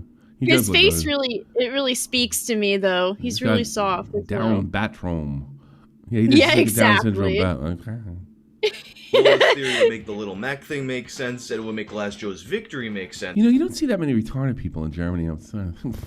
The other... I was thinking the other day. Is there a ban? How many Is there a Down ban? syndrome people? Yeah. Well, there was, but they lifted it in 1945. It's funny you mentioned that. Boxers' records contradict it. If we look at the records of the boxers who returned for Super Punch-Out, Sandman goes from 2 losses to 3, Super Macho Man goes from 0 losses to 3, and Bald Bull goes from 4 losses to 19. What's going on, big guy? So if these returning boxers' records... You know what? I think I figured out the secret to this. The Japanese people that program do not give a fiddler's fuck about the records. Oh, you don't think they care? I don't think they give a shit. You know why? Because it's absolutely fucking trivial, and it's a video game. Get over it, you weird Asian man. Stop looking so deep into it.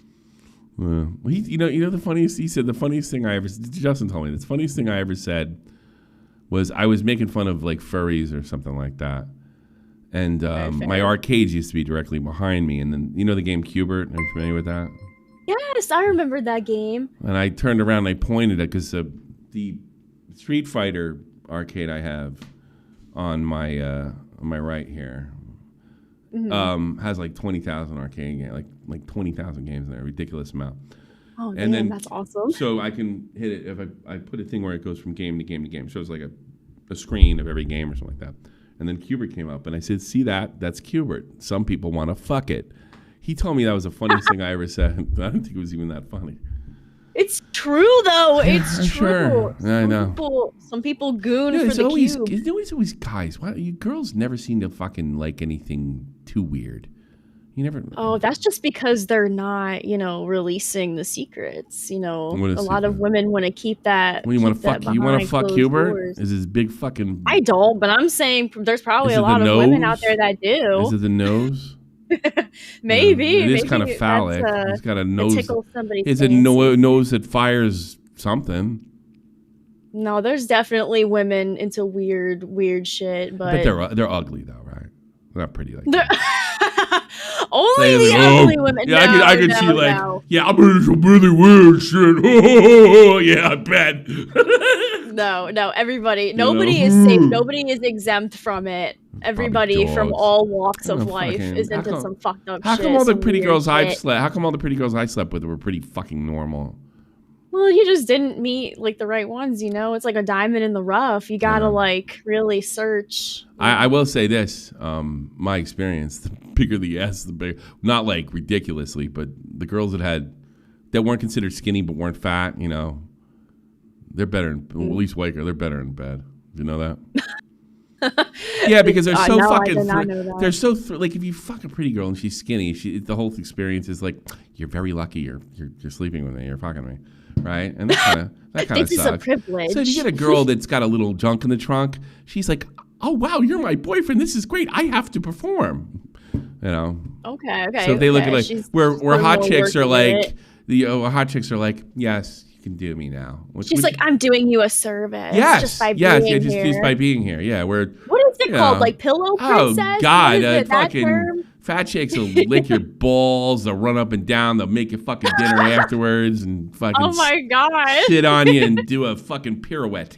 That's the truth. The only hot chicks that are good in bed are hookers.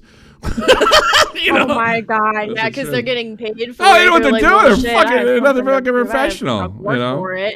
They'll make your You gotta penis do give them their back. money's worth. They make you'll make your penis do backflips. Oh my God. Yeah. Yeah. Do the But there loop are- loop. Yeah, loop the loops. They're pros. Hey, don't worry, I do this all the time. Don't worry, I got There's this. a small detail in All right. Super Punch-Out that got me thinking about a theory that can make all of this make sense. So when you win a match in Super Punch-Out, it gives you a record of all the times that the boxer got beaten at. In addition to whatever time you set, it'll also have times set by a bunch of imaginary people. When you beat Nick Bruiser for the first time, among these names will be G. Joe. Clearly this implies that Glass Joe beat Nick Bruiser. And obviously I'm not saying that winning in a video game equates to getting a win added to your real life boxing record. But what this did make me think of is a theory that makes it possible for Glass Joe to have his one victory in real life, while Nick Bruiser still has a flawless record in Super Punch-Out. What if... What the Super fuck, Justin? Punch-Out is a video game? What I mean by this, what if No! Super Punch-Out What do you mean? exists only as a video game within the greater Punch-Out universe? I mean, obviously, if they want to imply that Glass Joe actually played the game and set a time, it does, but that also fixes the contradiction between his win and Nick Bruiser's perfect record. And then that gives us this timeline as I see it. At some indeterminate time between the original Punch-Out game, in these 100 bouts that Glass Joe has had, he managed to somehow beat Nick Bruiser. It is a WVBA sanction match, and it's some weird Jesus fluke, Christ. but he gets the win regardless. Obviously disgrace. I have this like overwhelming urge to like I don't know, like do a UFC move on fucking Justin and then give him a full mouth and then choke him out. I don't know why. You wanna fight? You wanna go No, in the ring? I want to get him in a triangle choke or something like that with my now the legs, arms are better. It's more personal. You know? Oh yeah. I don't know why, and I really love Justin. He's never done anything nice to me. But when he's putting this, I want to spear him. You know, like Goldberg. I wish they did some AI thing, like they get Justin right there, and he's talking about Glass Joe, and then you see my shoulder hit his chest, right? And he just does like he goes onto the bed, and then I flip over and I put him in a headlock, and he starts going and the beanie falls off and stuff like that, just because he's talking about Glass Joe too much, you know. But I really love this is true. I love him. I'd never lay a hand on him. He's such a nice guy. Oh, he's one of the few YouTubers like that a gentleman. He's like most YouTubers are shitbags. Like he's like one of the good. I just don't know. I just want to hurt him. No, I don't want to hurt him. I want to incapacitate him. I want to I want him to wake up and say, "What happened? You're talking too much about Glass Joe." You know, that's what I'm thinking. When you see something so cute that you're like, you know, like envisioning like it being hurt. Isn't that a thing that happens? No, isn't that a thing? Like something so cute, you just want to squish it. Like you just want to squish it. No, it's not so cute. No, I want. He's talking too much about fucking Glass Joe, and it's bothering me. It's making me mad. It's like. He's ruining my image of him. I have like a great deal of respect for him as an artist, as a YouTuber, as a guy that knows how to stay out of trouble online, which he should give lessons in. And I should have. You just want an excuse to cuddle him. I want to get parallel off the ground and spear him like 1999 Goldberg. You know, that's what I want to spear like that. I want this part of my body to hit him while I wrap my arms around his waist, and then he's gasping for. He starts gasping for air because he get the wind knocked out of you, and he's going. And then I want to choke him out, so he not to kill him. I like him. I just want him to pass out. And then what happened? And it's like, well, Tommy fucking speared you and choked you out because you talked too much about Glass Joe. And he's like, oh. That's my fantasy. Nick Bruiser never shows his face again in the WVBA, meaning we never see him in another Punch-Out game. Then Super Punch-Out, the video game, comes out, and Nick Bruiser is included because, you know, he's a legend. He's Nick Bruiser. Give him a flawless record. Glass Joe plays the game and sets a pretty good record. Or, you know, maybe someone over at Nintendo just made a mistake, but why would that ever happen? Nintendo's never made mistakes before. I feel asleep. Yeah, that's from Metal Gear. Oh, wow, what a verse that's saying. Versed super chatted $20. Someone clip that and give it to Wang. Tommy wants to full mouth Justin gay flag emoji. Yes, that's what I want. Yes, everybody spam the pride emoji, the pride flag. we need some pride here in the chat. So there you go. Glass Joe's single victory comes against Nick Bruiser in a world in which Super Punch-Out is a game within a game, or maybe they're just wacky boxing games that exist in a vacuum and we shouldn't overthink their barely existent stories. But that's no fun. Yes. Anyway, if you like this video, check out this other mystery about Who is Justin Bailey? Yeah, that's a Metroid character. I wonder if he gets that into that. I guess we'll never know. I do love Justin Bailey. I'm totally kidding, by the way. All right. Review Bra. Let's go Review Bra Stalker. Are there any other games that you've been playing other than like DayZ and whatnot? I'm a really boring gamer, and I suck at games. I'm really boring. God damn it, Tommy! Yeah. There's so many games that I still have to get to that have come out recently, like Expedition 33. That's a big one. I think that might win Game of the Year. To be honest, you get Grand Theft Auto 6? Yes, I love GTA. I'm gonna get GTA 6 when it comes out. I'm excited. It's already out. Well, what? GTA 6? We saw the iDubbbz photo with him and the dog. Yeah, that's the sneak peek from one of the loading screens. You forgot he has soccer. Yeah, this one's really good, verse. Yeah, you know what Review Bra is? That sounds familiar. He is one of the strangest YouTubers. He does these fast food. He dresses like a Mormon, and he does these fast food reviews. I have to say. Oh, yes, I do know him. You put it like that. I thought it would be a couple years ago because I'm a small YouTuber that punches up, right?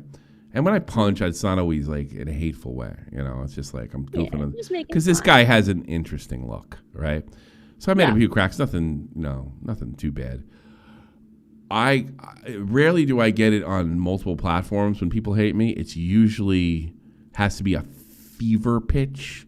I did one. I don't know if I ever even put him in a thumbnail. And I got like all 3 of the platforms I use. Like, don't talk about Review Brawl like that. And you're fucking piece of shit. And he's got more subs than you. And you'll never be a Review Brawl. And I was like, wow. It's just like a passing. Oh, he's got a crazy audience. Most people don't. They love his shit. Fuck around. It's kind of like and he's not really a lolcow. He's never. Review Braw's not a lolcow, right? No, I wouldn't classify him as one. Yeah, but I've definitely seen his content. Like he's been on. Like he's been doing this. He's been doing his suit for years. He's very weird looking. Yeah, he's created like a staple. He does for these himself. he does like a review of Roy Rogers. They probably don't exist anymore. He's like dead serious with this shit. If you were asked which YouTuber you thought was the most wholesome, purest person on this entire godforsaken platform, probably still is. Who would it be? Alright, you're not stupid. Obviously, you saw the title and the thumbnail, so you know that this video is about Review Bra. But I suspect that there's a good chance that even if you didn't know that, you might still choose him. And of course, one of the most immutable laws on the internet is that if there's something pure, someone will try to destroy it. And with that in mind, I bring you the tale of Review Bra's stalker. No. I'm gonna play you a clip of the report of the week's review of Taco Bell's spicy triple double crunch wrap. Pay very close attention to this clip because I want to see if you notice anything unusual. Alright, as for the jalapenos, they're there, but they really... There's kind of a lot to work with here, you know what I mean? I'm not saying I'm beautiful, but his eyes are... He looks like somebody from the Twilight Zone, for fuck's sake. Look at him. Looks like he's dressed up like a Jehovah's Witness. Yeah, that would come up to my door and try to sell me on the word of God. He's kind of got that vibe to him. You would do you would do this guy? No. No. Oh, you're a young woman. You can have who you want. Yeah. No, he's not. He's not my type. Those fucking eyes are creepy. I don't like people with blue eyes. Why? Because they're just piercing through your fucking soul. You can feel the blue ice, crystal shards, And then they get more pussy. If I had blue eyes, I think I get twice as much pussy than I had. Yeah, people. I feel like I'm gonna die. I was like, I got half as much pussy because I didn't have blue eyes. What color are your eyes? Are they like hazel? Yes. Okay, so are mine. Mine are green and blue and a little bit brown. I don't. No, my son's got those hazel. I got the brown and green. He's got the blue and green. Oh, okay. Yeah, I got what your son's got. Yeah, the blue and green, because he was blue-eyed for 3 years and then it just went away one day. Yeah. The blue and green is that's kind of piercing too, but mine's brown and green. And they change color. It goes mine pretty green right now, or it's starting to get brown again. Mine's pretty green right now because the summer's going away. Can't really see mine, but mine are dark and gray, kind of. I'll open my eyes like this in January, and it'll be all 100% brown. There'll be no green. They more or less blend in with everything else. You can taste again a little bit of spiciness from them. If you didn't see it, don't worry because neither did the. They get the new T-shirt from Justin Ware. Vast majority of the people watching this video when it came out on July 28th of 2016. But people started to pay closer attention after he left this comment. I was gang stalked the entire time I filmed this review. I tried to pay the perps no heed, but it was quite scary. And although the overwhelming response... Probably some guy laughing at him. Look at that guy. This innocent man here, he's getting stalked, he's getting gang stalked? What the fuck? Yeah. To this comment was support from his fans. There were some people who doubted him. A small minority... The report of the week. Majority of people actually thought that he was faking it to drum up drama for views. I smelled a fish on this one too. YouTube channels need... Hold on a second. He doesn't seem like the kind of guy who would play into that shit though. You know what I mean? 2.9 million. He still gets good views. I had this chicken. It just fast food just peaked, and he's skinny and he eats fast food. Most of these people are fat cows. Well, he's kind of like Beard Meets Food, where like, you know, like he does all those food challenges and shit, so he probably like eats really healthy, like, you know, during all the other times, and then just saves it for looking 90 years old your whole life. Suck to suck. God damn. Yeah, it's really hard to pinpoint his age because I feel like he looks really young but really old at the same time. It's really wild. Drama. Yeah, I think he's almost how old? Hold on a second. I genuinely don't know how fucking old he is. I couldn't even guess. That's the second one down. I'm going to say 30. He's been around for a minute, so I'm going to say 30. 28. He's born in 28? Okay. Born in 1997. He's only 2 years older than me. You want to see a baby bra? Here, check this out. Baby bra. Yeah. He wasn't as weird looking when he was a kid. Now he's weird looking. Oh my god. And he was doing it back then. Yeah, I just had this soft drink and it's quite good. He kind of looks like a little British whenever he was younger. You know, he has like that. Yeah. I don't know what it is, but he looks a little British. Yeah, he looks like he's gonna go to fucking Jack and go abracadabra. Fucking Baltimore. That's what it looks like. Oh my god, I didn't think he was that young. Like, but then again, I don't know. It's very hard to tell. How old are you? I'm 26. You're 26. So you're 2 years young. So you were born in 99. Yep, I just made the cut for the 90s. I was arrested 3 times before fucking you were born. That's funny. Whoa. Yeah. Those are fun stories, I bet. No, they're not. They're kind of embarrassing. Well, Increase their subscribers.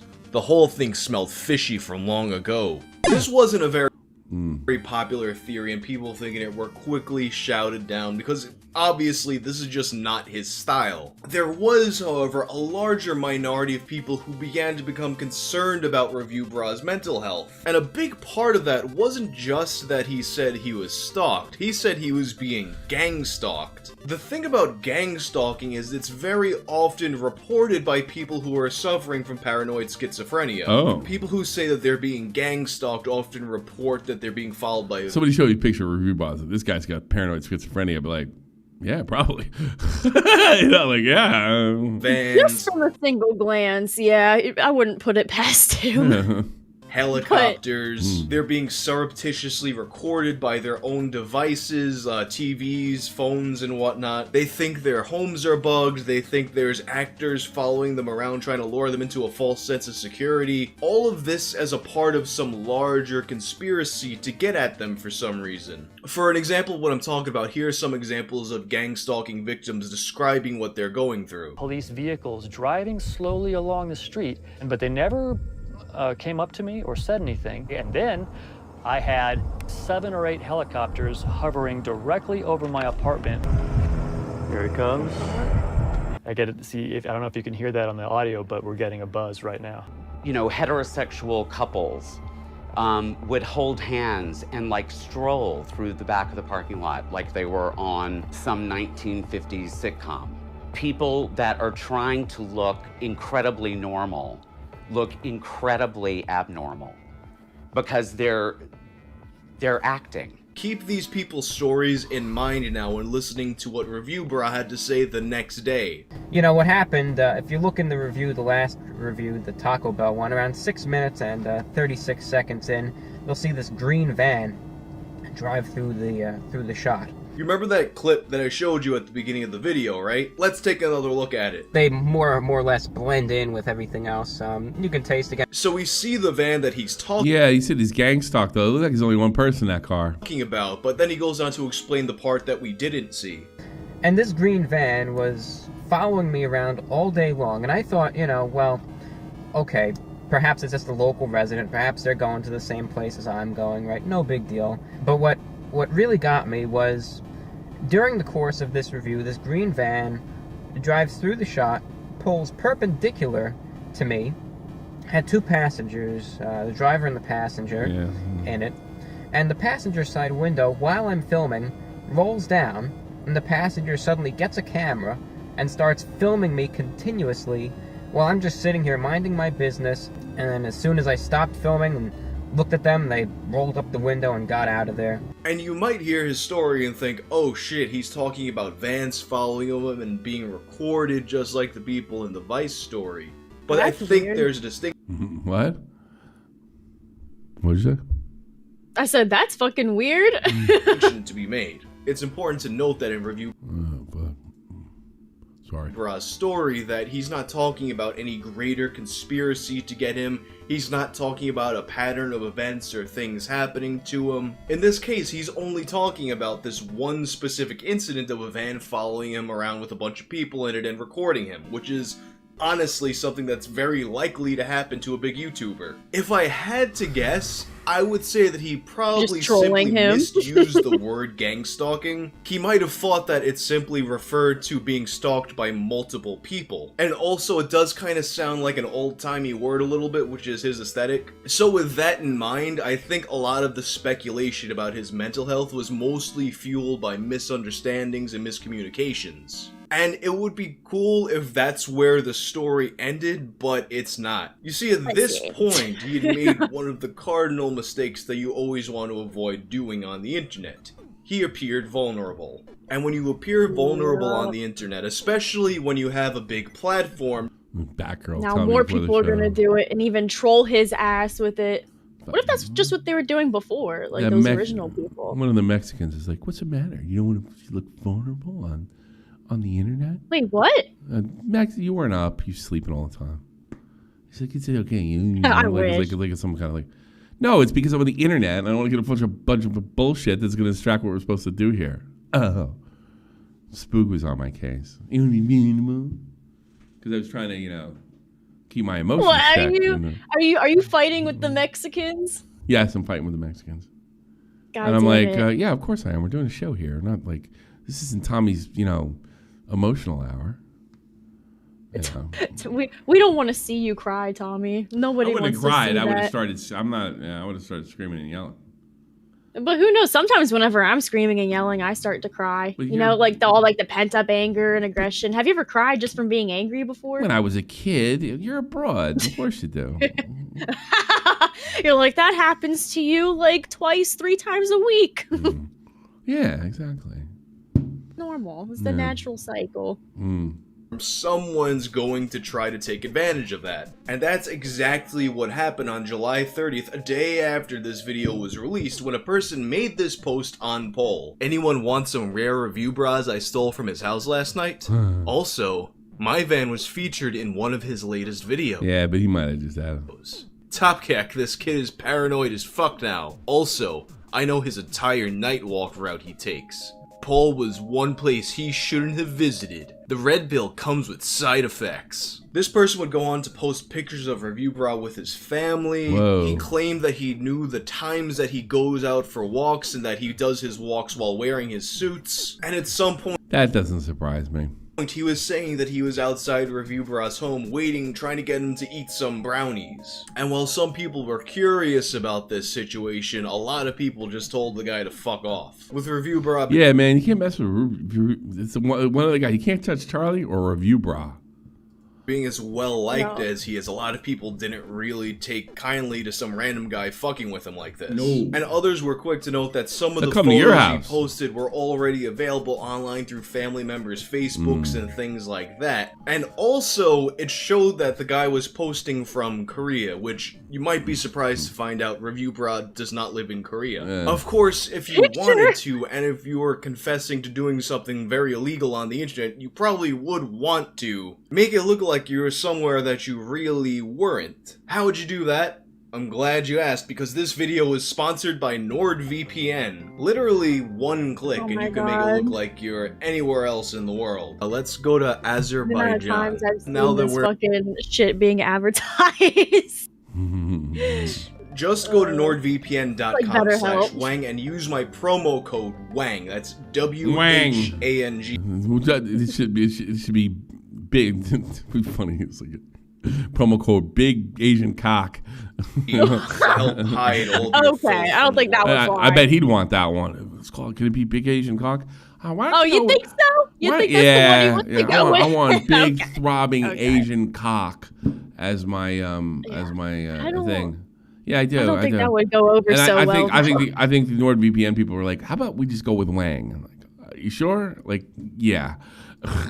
So yeah, it's very likely that poll user was using a VPN or a proxy to make it look like they were somewhere that they weren't, but at the same time, I still think he was full of shit. In all likelihood, he was just taking advantage of a publicly known situation using publicly available information to have a laugh at Review Bra's expense.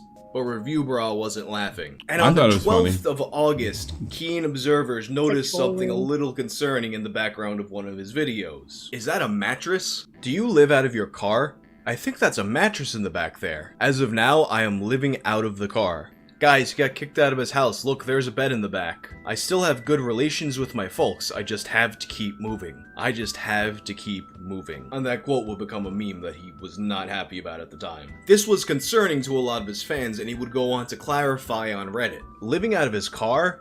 In the comments of the Taco Bell Crunchy Cheesy Core Burrito review, a commenter mentions the mattress in the back of Review Bra's car. Review Bra replies saying, as of now, I'm living out of my car. Is this just his classic brand of sarcasm? Does this have to do with his road travels? Has he been kicked out? I have so many questions. Hopefully they will be cleared up in the next VORW. There is an idiot impersonator that posted earlier, pay him no mind. I am living out of the car at the moment. I haven't been kicked out and family relations are great. I don't want to share too many details at this moment, just know that things are okay. If I had to guess, I would think that perhaps he was living out of his car during this time as a way to protect his family from whatever was going on at the time. Although it's likely that the guys in the van were perhaps just fans and the 4chan post was most likely bullshit, if you're on the receiving end of this, it's still scary. And although Review Bra wisely was very tight with details of what was going on... I'd rather go to jail than come off scared online, I would.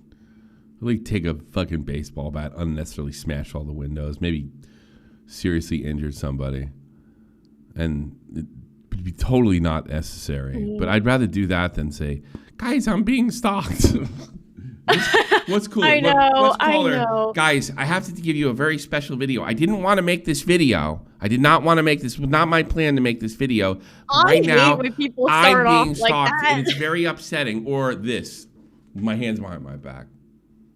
That's fucking way cooler. You want to have to make this video. Who's making you make the video? I do. I get that spearing feeling in my shoulder whenever I see that. I didn't want to have to do this. I just want to break their kneecaps when they do that. Like, who's holding you at gunpoint? Who's literally forcing you? If they're a gamer and they do that, I want to beat them to death with a Wiimote in Minecraft. Yeah, like I didn't. Yes, with the nunchuck I didn't included. want to make this video. I want to knock your teeth out of your head. Yeah, I hate that shit so fucking much. I don't want to do it, but it comes into my head. You know what I mean? You know? Yeah, I hate that shit. He did provide a few updates. In one video that he uploaded a little over a week after the mattress video, he said that things were starting to get better. With the whole stalking situation, at least it is starting to improve. August 29th. When is so baited that day? So that's good news there. You can kind of rest assured at least that it's starting to get better. And much more recently, in January of 2018, Review Bra responded to a new fan who was concerned about the situation. I am very concerned for Review Bra. I stumbled on his channel New Year's Eve, and since then... I'm not. You see his fucking views? And have watched many... Guy doesn't have to be... He needs to share his money with Batgirl. Fucking, this guy's got to have... Fuck Review Bra. He's doing just fine. Fuck him in his big ass ears. Man, fuck that shit, you know? Of his videos, listen to VORW, and just overall have become a genuine fan.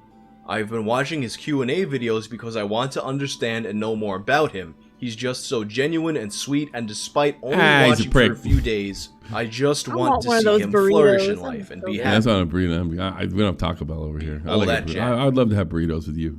That'd be great. I'm sure you guys burritos all day. Relate. Not that I could, through these Q&As, I thought about looking through Reddit and look at what people were discussing. I landed on a thread that had sightings of him. Someone mentioned a stalker. I start clicking on links that took me to I'll shoot you with my burrito. 4chan. Somebody who worked at Taco Bell. It's a very well folded burrito. And my blood freezes to read that someone has been stalking him. You could do it. Like I've seen guys like when I was working there, like they could fold it really fast. Look at Wings every day. He's still in the second nature. Wings is still in the motherfucking VC. Unbelievable. We're probably talking about goddamn Charlie Kirk and Luigi the whole time. With proof. Wings like, At least Wings is being more active in the VCs and stuff. I bet he's saying some of the stupidest shit possible. He should have to record himself and submit it all the time. Oh jeez, we can't record it in the VCs. I bet he's saying stupid shit like, well, since Luigi, maybe things are turning around. The country's getting better. Given it stolen. Did you hear that about thing? You know, I should pull up those old videos of Wings and fucking fuck with him one day. He starts going on like how that Luigi, cowardly shooting that guy in the back is just the greatest thing that's ever happened in the States, and how it's going to bring down his healthcare. It's some of the stupidest shit I've ever heard, and callous too. Totally up your alley if you love Wings. It's funny. Wings has some good takes and he has some bad takes. Just like I wouldn't even judge him. It was just so funny and so callous, and like you would have thought there's black people who live across the street from me or next apartment next to mine. When Obama got elected, and I saw them and their daughters, and they were really, really excited. And I'm like, I'm really happy for them, right? That's how happy he was that fucking insurance salesman got fucking shot in the back. I see this black family, and they're like, this is a proud day. And wow, this must have been like for my family when Kennedy got elected. Wow, look at them. That's great. I'm not voting for Obama. And that's how happy Wings was about that guy getting shot in the back. I mean, you're not wrong. I promise. You're not wrong. God, it's fucked up. It's probably the reason where I got to be honest with you. I talked to Nick DiOrio last night. All right, we're not going to go into I'm getting too close to the area where I promised myself. Tomorrow may be different. Oh gosh, but I did. Well, I'm going to get over this fucking eventually. I'm just like pissed now. And here's what happened. You're hit with the shock of it. You feel awful. You get angry, and then you're like, "What the fuck was I angry for? I didn't know that guy." That's what's I'm getting there. So we're getting close. I just needed one day off. I would need one day off. We'll be back. We'll be back in full spirits tomorrow. I can't wait to make jokes about your IQ and your fucking absent father and how fucked you are. And look at you smiling ear to ear. You're a good girl. Yeah. Yeah. You know what? I'm gonna have you. You're good. No, I'm not doing it. That's mean. Let's watch don't infantilize me. Family photos. People were wanting to pay the stalker to break in and do whatever the request was, and I'm just here panicking because surely Review Bra knows, and yet he continues making videos. I'm sad at how low humanity can be, and with having limited understanding in this community. In recent events, maybe he is brave, come to think of it. I would like someone to please explain to me if he is okay, and if not, is there anything at all that we, the fans, can do? Thankfully, things have gotten better in that regard. The whole issue happened in mid-2016, but I have been able to get past it, and things are better now. Oh, by the way, I don't ban or censor anybody on this. I don't even know what powers I have. I've never checked. I don't care. So I don't know why this person is banned, but they're asking Nasty Rasty to unban them. You came to the wrong place. Depends on what you did. He's not exactly a friend of this show, but thank you for your donation. Hard to imagine why someone might want to mess with Review Bra, who might literally be the only YouTube. You know what I thought about doing? Tell me what you think of this, chat. I was thinking about going into shows like randomly out of nowhere and just saying nothing. Like, oh no, go, I was just listening. Like I'm fucking along for the ride. You think that would be funny? I'm just here. Hi, Tommy. How you doing? Hey. I'm sure that would go great over at Queens with Tina. No, them I could never do that. I want to yell at that fucking big monster Tina. That's fun for me. Although I did agree with it. It was funny just to sit there. Like I thought about. I call back at Tina. I'm going to call her son. You see, you raised your big mouth. You raised a big pussy. That son of yours. Whoa, you should go into some of the shows with like some popcorn and like a notebook. He got kidnapped. Yeah, if you were any kind of mother, you would have got him over that. He went at such bad PTSD. Good job, Ma. Dude, I can't believe Albert came into like this universe and nuts and everything with he actually had nuts when he fucking came in on the show. And now all of his fucking nuts are gone, bro. I know, it's funny, like I don't know. Yeah, like I liked him and Skeeter together. I thought unless their we're all dynamic being was great. trolled, which is possible, I guess. But I'm I surprised. don't know. I'm I guess- surprised he can't. Well, then again, maybe I'm not surprised. His mother can't fucking take criticism without screaming and yelling. Maybe that's how he dealt. He with doesn't it. like people criticizing him, and it makes sense, like kind of because, like, you know, she's his mom, so she's always gonna have that like outlook on, like, oh, I gotta protect my baby, you know, I Yeah, gotta sure. protect my son. But he should have known what he was getting himself into. But I hope he gets the help that he needs while he's like taking a break or whatever the fuck he's doing. All you did was call Mike an abuser, April Cool. Well, maybe he got sick of hearing it. That's why he banned you. Most people that get, I gotta be honest with you, I've noticed with most YouTube channels and chats, most people that get banned fucking deserve it. Like 9 times out of 10. Well, all I did was this. Yeah, 15,000 times, you know. Yeah, sometimes people fly too close to the sun. Yeah. But normally when you get banned for something, like if it's something small, like you can be let back in. Did he ban you from the Discord, April, or did he ban you like from It must be from the Discord, yeah. Yeah, I don't have that power, I don't think. Maybe give us some time. Give us some time and you might be unbanned. I don't know where your Discord is. For all I know, this guy's gonna like start posting the Charlie Kirk video all fucking place as soon as we get back in. Jesus Christ. Oh boy, we're almost done. We're almost out of here. You wanna read the we didn't have too many donations today. You wanna read the donations? Yeah, I'll pull them up. Yeah, today was kind of it's my fault. What is the word? Make any money. Melancholy. I think I'm coming out of it. I'm coming out of it. I can't say this way forever. No, by the end. Tomorrow, no. Tomorrow will be so much better. You know, we'll be back. We'll be right back at it. Okay, let me see. Okay. Jesus, the first one here, verse, thank God, Tommy will be too distracted, he won't notice the 9/11 jokes. Yeah. King Rat, I want a burrito. Me fucking too, dude. I haven't had breakfast yet. I'm so hungry. I'm so hungry. Picklington, the world is a scary place right now, but we can all take solace in Crystal Palace's FA Cup and Community Shield win. King Rat, I don't know what Crystal Palace is, but sounds fucking expensive. It reminds me of Crystal Castles, which was a really good group. They're not together anymore. It's a soccer team. Yeah. We got Remo. A really, really bad one that finally won something last year, and it's like 300th season of whatever. They finally won something. They finally had a chance. They won shit until last year. Yeah. Go ahead. We have Remo saying, why does he look like Timu Moist Critical? Or we have Moist Critical at home. He's the Asian Moist Critical. We have Fresh Brewski, good job, Volt. Verse, oy vey, 0.5%. Volt, Keem is an eggplant. You're an eggplant! No, it's really... Verse. And you are an eggplant. And you're a cannibal. I need to watch that. I need to know what the fuck you're talking about. Actually, it's a really good movie. Do you like Pulp Fiction?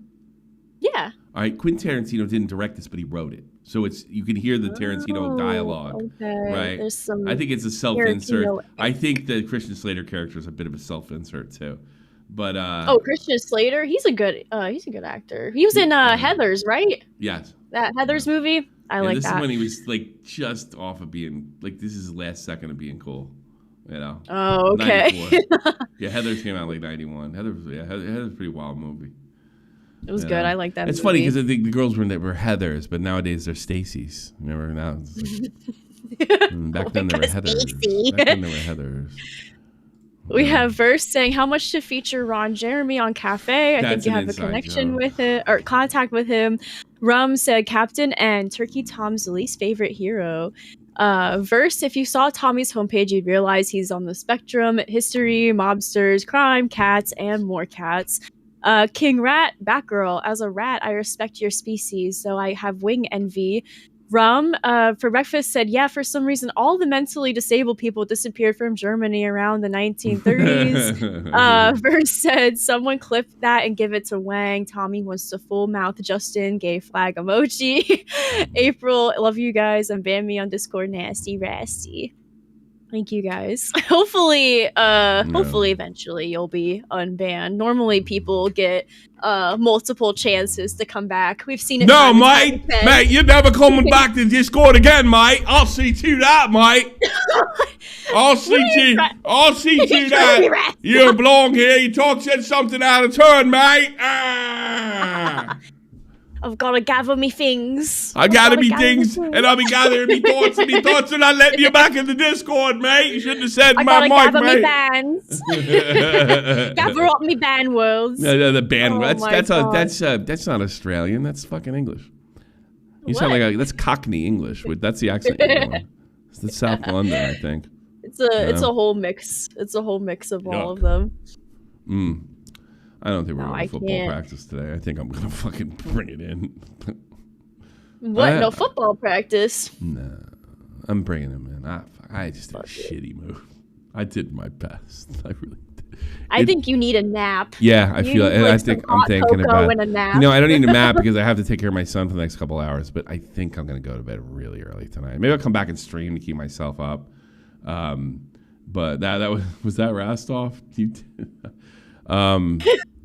Yeah, I did my best fucking job. Did you do the video? Did you do the? Yep, I got the redirected and everything's good. You guys are gonna go to Xylee next over on Reapers. Thanks so much. I think you guys actually cheered me up, if you can believe that. That's good. That's good. That's what we're here for. Have a good one. Great morning. Be safe. Have a good day, guys.